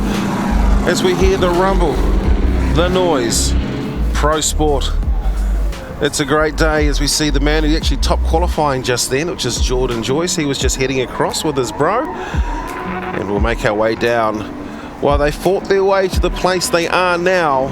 And this is where we are going to see it all happen. This is actually the battle for 3rd and 4th position. Justin Patterson, one of the highest placements. I would say he's finished. I don't think he's actually made a top 4 so far in the career. Yeah, I'm just trying to cast my mind back. Poor memory, obviously, but yeah, Justin Patterson, he'll be stoked with a top 4 finish. Can he put it one step? I mean, he certainly hasn't finished on a podium. So a great opportunity to maybe spray a bit of champagne for one of these two drivers. Both of them have had a fantastic day. It's a great opportunity to really stamp your mark on a championship as well. This is not just about a round, but it is about a championship. And we like to crown a champion at Bay Park. One way to do it is by running the 3rd and 4th battle. This is all about the bragging rights. It's all about the points with Isaac Orridge, the higher qualifier, setting the pace, and he will lead out the first half of this battle for the final spot on the podium. So Isaac Aldridge leading out in that LS-powered BMW. Justin Patterson in the JZ-powered S15. He's lost the back bumper on the chase position there. Big smoke show from Aldridge up front. He's been driving solid all day, as has Justin Patterson. These two guys both deserve that spot on the podium. That was a very strong run for both of these drivers. Of course, we saw one person spitting out the rear bumper. There it is right there. Hello to, I think that's Aaron Yates in the background. One of our incredible photographers. So here is the replay. One of the things we always do is we look for mistakes, and right now we've seen a side-by-side just locked off and looking beautiful. They come through this section and you'll see them working the gas pedal. Again, looking for things like handbrake drags, nothing too much outside of a rear bumper move. Possible right rear wheel off at this point there. We did see the weight transfer. Again, a dab on the handbrake before setting the power down. Isaac Orridge, relatively clean run. Potential one wheel may have skimmed the grass coming out of that final left-hand turn. It's going to go back to the second half of the battle, Tony. Absolutely. Yeah, I mean, if you want to call it any one way or the other, Steve, it might be just to Isaac Aldridge, but everything can change. Justin Patterson leading out this time as well, and he's been real strong in the lead position. Justin, see what he can do in the MTM Finance Cambridge S13. Well, straight into action it goes. He is leading the battle for 3rd and 4th. This is the second half of the battle. And Justin fires it through, sets himself up nicely. And drops a wheel off as he goes through the centre part. And there was some good proximity from Aldridge. Another dirt turbo from out the back of Patterson. So not as clean a lead run as what we probably saw from the Orridge half of the battle. Is that going to throw 3rd and 4th in the way of Orridge? Did the judges see something else that we didn't? Let's have a look one more time at the replay. So the Dale ITM replay, and Patterson, look at the proximity from Aldridge in the chase position there, and he washes a little bit wide there. Does Patterson. That's the first minor deduction for him there, and he grabs another one on the exit of this corner as well, just putting the right-hand rear off, but looking strong on that outer zone as well as he comes through to finish the run. Aldridge, I think he may have done enough to grab that spot, but I don't think we know until the podium, do we? So it's going to be the right-hand side for Isaac Aldridge, left-hand side for Justin Patterson, and Aldridge in the pink BMW takes the win and grabs the 3rd step on the podium. Don't go away, Justin. Congratulations, mate. P3 in round 2 of Repco D1NZ Pro Sport. Yeah, that's pretty stoked about that. That's definitely the best result so far. So I can't thank the team for working hard on the car all day, all weekend, and obviously in the lead up to it. Lots of stuff is needed to be done to them, so all the sponsors, all the team, awesome result, stoked. For those that are watching on Facebook and around the world, I mean, how much effort goes into running pro sport, which we know is the step down from pro?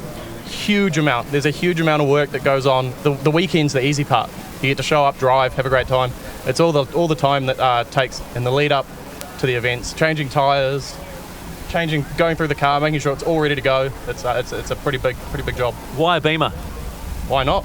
Best car in the world. Come on, you got to give me something more than that, surely, because they look like a heavy car. They're not a huge amount heavier than something like a Sylvia. Maybe 50 to 100 kilos heavier by the time you strip everything out of it. But pretty much one of the crew members loves his BMWs. When I was talking about building a pro car, he said, "You got to build an E92. There's none of them out there." So we went, sure, why not? So P3 this round, which is best placing ever. Do you have aspirations of going pro? If I could get the funding together, I'd be keen. I'd give it a crack. But obviously, it all comes down to the backing. Big step up in that regard as well. Well, mate, don't go too far away, because we've got to run the final shortly, and you've got to get up on that podium. Awesome. Thank you very much. All right, let's go look at Justin, because Justin's had one of those days we said, where did the talent go? Well, the talent was actually certainly there, my friend, and congratulations, P4 in round 2. I mean, plenty of points in. Now, let's be positive. Let's be positive, Justin, shall we? What have you learned about this weekend? Oh, in all honesty, given the way I felt today, I'm pretty wrapped with the result. Okay, you hungover? Nah, I got a good night's sleep too. Maybe I should be hungover, but no, just to get P4, with the way my driving felt, I felt real bad, so it gives me a lot of confidence going in, because I didn't feel on today. So, and that does not take away from the other drivers. Congrats to Isaac, he deserved that one, and the other boys that are going to get the podium, stoked for them. I'm stoked for everyone here, man. Talk to me about, where do you look to improve your driving? Do you have a mentor, or do you just watch lots of other drivers and try and emulate that? Yeah, I guess I do. I've started watching a lot of footage, a lot of the pro guys. I've got a saying, with if something goes wrong, just do a case, Pullenberry, because that dude never seems to make a mistake. So, well, you're going to spend every waking moment on a sim? I do have a sim, and I spend a bit of time on it. I think it helps with muscle memory. I don't know how to relate it to the track, but it definitely helps with muscle memory and stuff. See how easy it is to be positive? I'm always positive. I just ran out of talent most of today. That was all, but it got me to where I'm at. So. Nice play, but congratulations on P4. It was good to watch, buddy. Appreciate it, mate. Cheers, guys. Thank you. So there you go. How good was that? Justin P4. Patterson, MTF Finance Cambridge, stoked with the 4th place. Now, let's speak a little bit about Justin Patterson. He hasn't been doing it for very long, Steve. He hasn't. He's hardly done a thing. Let's go down to Steve McGiver.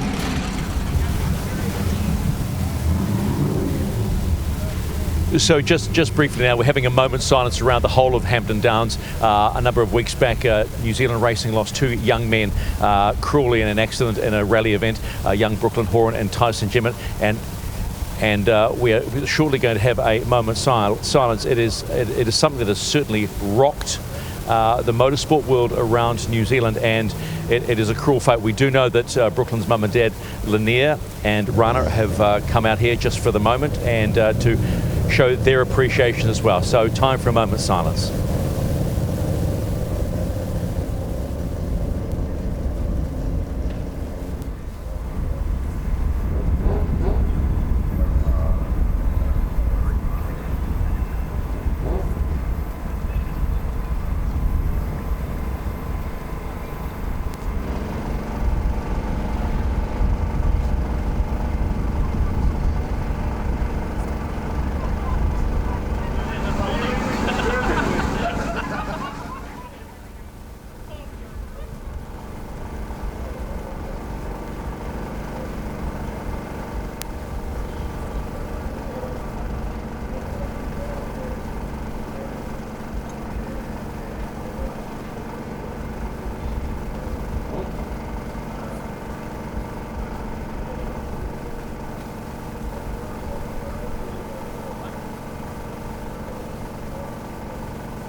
So we remember those that have left us far too early here in the world of motorsport, and we know the motorsporting whānau around New Zealand and the rest of the world will be feeling for families of both young men who cruelly lost their lives. But as I know young Brooklyn would have wanted with that cheeky smile of his, the nickname Baby Black, he'd like everybody just to simply go racing and do what he so beautifully loved. So let's go racing.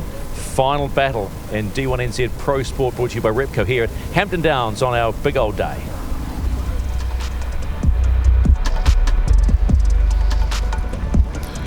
Kia hora te marino, kia whakapapa. Haunama te moana, kia tere. Karo horerere, e mua o tau, huarahi. Brooklyn Horan and the whānau, we send our love. It is time now, Tony, to move on to the final. The final of the Repco D1NZ Pro Sport Championship. It is Daniel Edwards versus Aaron Habib. It is the 180 versus the BMW. What does BMW actually stand for? Bought my wife. Is that it? Do you know what it actually stands for? British Motorsport? No. Barbarian Motorworks. There it is. So the Sultan of Brunei, Aaron Habib, and the Max Civil BMW, and that ever so valuable seat time at D1NZ just across the way there at Metameta Drift Park will come up against Daniel Edwards and his crew that have put in a mountain of work this afternoon after an incident with the concrete wall earlier. The Radial Tires 180. So one of our crew was just, he said, Steve, look, a car's just crashed into the concrete. And we were up there, up in this the area we are of, and I looked down there and there's this car just sandwiched into the concrete. He drove out under his own steam, and that was Daniel Edwards. I mean, you heard it earlier, he just didn't quite almost make it out for that battle. They talk about this drone that can go 350 kilometres an hour and chase Max Verstappen. I tell you what, George's can go 400, and he didn't even try. I made that up. Daniel Edwards, first to scrub up here. Daniel qualifying in P3. Aaron Habib actually had to do it slightly harder as well. He had to come from the 24, qualifying all the way down in 20th. So an extra battle under the belt for Aaron Habib. Round number 2. Who is going to be your Pro Sport top step? Well, here comes the Sultan. It's not my fault I said that. He's got Sultan on his car. I just came up with Brunei. Do you think he's going to be gutted that he hasn't sign written up his doors in time for the weekend now? No, I'll just slap these black doors on. We'll get through Pro Sport this weekend and we'll worry about it before Manfield round. What's his company's name? Max Civil. Max Civil, there we go. You don't need it, we've got you. Max Civil should be on the door. It's just written on blick. So Daniel Horizon Tires, reliable cartage. No wonder Cam Banks is so go Dan. Sealing NZ, just a few names. And there goes the Tanifar over there. That is Launch Master Willie. He's just hearing a buzz. That is the mana of mana waves. That's what we've been waiting for all day. Right, Facebook chat, let's have some red hearts for the Nissan and blue likes for the BMW. Which way is it going to go? Oh, you know you could fly through it. All right, we accelerate down the front straight. This is the final of round 2 of the Repco D1NZ. This is Pro Sport time. Daniel Edwards leads the way. Nice big wide arc for Daniel Edwards as he comes into the first turn and a big smoke show as well. Aaron Habib needs to close up that proximity. If we've seen what Daniel Edwards can do in the chase position, and it is that gap's open right up through the centre part of the section. Well, it certainly came down to a lot of angle down there, and Edwards hard on the gas and pulling away at the moment. That's a big car as the BMW. Just couldn't get onto that back bumper as he probably needed to be. So for me, I'm saying advantage in the first half of this battle should probably go towards Edwards, but who am I? Yeah, no, I think I have to be with you there, Steve. Daniel Edwards, let's take another look. Thanks to the Dale ITM replay, throws it in nice and aggressively and nice and wide as well, and gets hard on the gas and just keeps that arc really nicely. No corrections through the first corner. Aaron Habib, he did keep sort of the proximity there for the first corner, but lost it through that centre part. just managed to keep that sort of high line, and we see it in other forms of motorsport that although going sideways, you can actually get some good grip and drive, even that sideways nature, which is able to allow you to pull away from your opposition. Yeah, Daniel Edwards certainly showing that he's got good drive out of that 180. So, second half of the battle. Are we going to see a winner? Let's hope that happens. Daniel Edwards, Aaron Habib, the higher qualifier, sets the first. Habib was the lower qualifier. He will lead out the second half of the battle. Of course, tyres used up, pushes out really, really wide, and here comes Edwards trying to knock on that door. Yeah, massive proximity, so close from Daniel Edwards there, and Aaron Habib with a nice aggressive entry as well, but Daniel Edwards was right there, and look at the proximity he's got all the way through there. A little correction from Aaron Habib through the centre part, and he throws it nice and aggressively in to the final corner and shallows right up. Probably drops the front wheel on there by the looks. Edwards throws a tyre off. That looks like it's after the section as well. We got caught out with that nice and early, didn't we? So, your eyes, clean cut victory? I think we're going to have to see. Well, we won't know until the podium, will we? Daniel Edwards, though, look at the proximity there, almost knocking on the door of the Max Civil BMW. And I think we saw a little correction coming out of this corner as well from Habib. Daniel Edwards right there, and then a minor deduction as well, one wheel off. And then, yeah, Edwards just getting past that cone. Edwards managing to maintain a drift, even if washing out. A wheel did drop at the end, but I think it should be enough. We will go and find out. Stephen McIver is down there, where he's going to award somebody with the top spot. He's getting told, get out. Is he? They are. Shut your cars down and get out. Straight onto the podium, will it? So you stand there. You stand there. That's it. And you're standing there. Well, let's go down to Stephen McIver. This is the fun part, right? This is the fun part where we let them sweat bricks for just a moment. Okay? I do know the result. Would you like to know the result? Who wins round 2? Oh, are you writing it down for me? Let's just double check. Don't show them. Show them. Well, who's the winner? Oh, yeah, okay, that's very good. Okay, thank you very much. So, your winner of round 2 in D1NZ Pro Sport, presented by Repco here at Hampton Downs on a glorious Saturday afternoon is Dan Edwards! So he does hug. You too, mate. Oh, okay, give me a hug. Come on, give me a hug. He felt very uncomfortable. That's a white boy saying. Hey, congratulations, mate. That was a hell of a day considering what's gone on. It's like, look at it. It's self-explanatory there. But yeah, I stuffed up this morning, but we came through. Awesome. Did you feel at any stage through this that you were starting to find a rhythm and, okay, stuff what happened, just block that out of your mind? Well, I just thought I crashed once today. If I crash again, it is what it is. That's pretty much how I went about it. How important for your team this win? Oh, they've worked amazing. It's really important. And it's, I can't even thank them enough. And Dan Smith, we pulled parts out of a spare car he had here, and Sam West, wherever he is, he shot over and gave us a hand. Johnny Burns as well. Oh, there's so many people that just came together and got the thing running which was awesome. Congrats, mate. I just got to say, you can't do a burn up because the pro's got to have a test. So, okay, where's Aaron? Come here, man. Come on. Don't be shy, mate. What a day. Hey, what a day. Gone further than you've gone before. This must give you a huge amounts of confidence. Yeah, it does. I've only done a couple of comps, so it's. This is the first really D1 I've actually entered properly. I did one round last season. And then I did engine issues. So, man, I'm nice to have a podium. I haven't had a podium, so this is the first.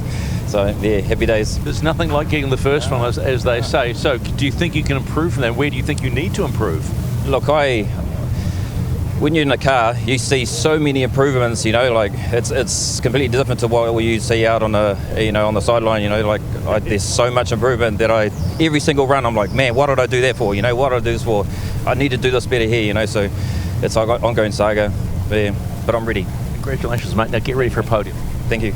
All right, let's do the official podium. Go over there, pal, over there. Down for the official podium of round number 2 of Repco D1NZ here at Hampton Downs and the Pro Sport Division. And in P3, the trophies will be given out by our championship coordinator, Jo Mulder, who herself is a bit of a drift queen in her own right. So in P3, please welcome Isaac Aldridge.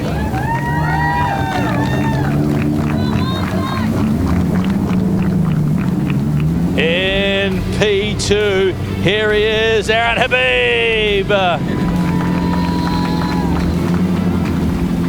And your round 2 winner of Repco D1NZ Pro Sport, after bashing his car up and getting it going, please welcome Dan Edwards. And that, folks, is your official podium for round 2 of Repco D1NZ and the Pro Sport Division. Sadly, they cannot do any skids because the pros have got to get out there and do some. So you'll have to do skids in your head. Folks, that's us done. We're back at 1:30 for Repco D1NZ and the Pro Division. We'll see you soon live on Sky Sport, KO Sport in Australia and Motorsport.tv around the world.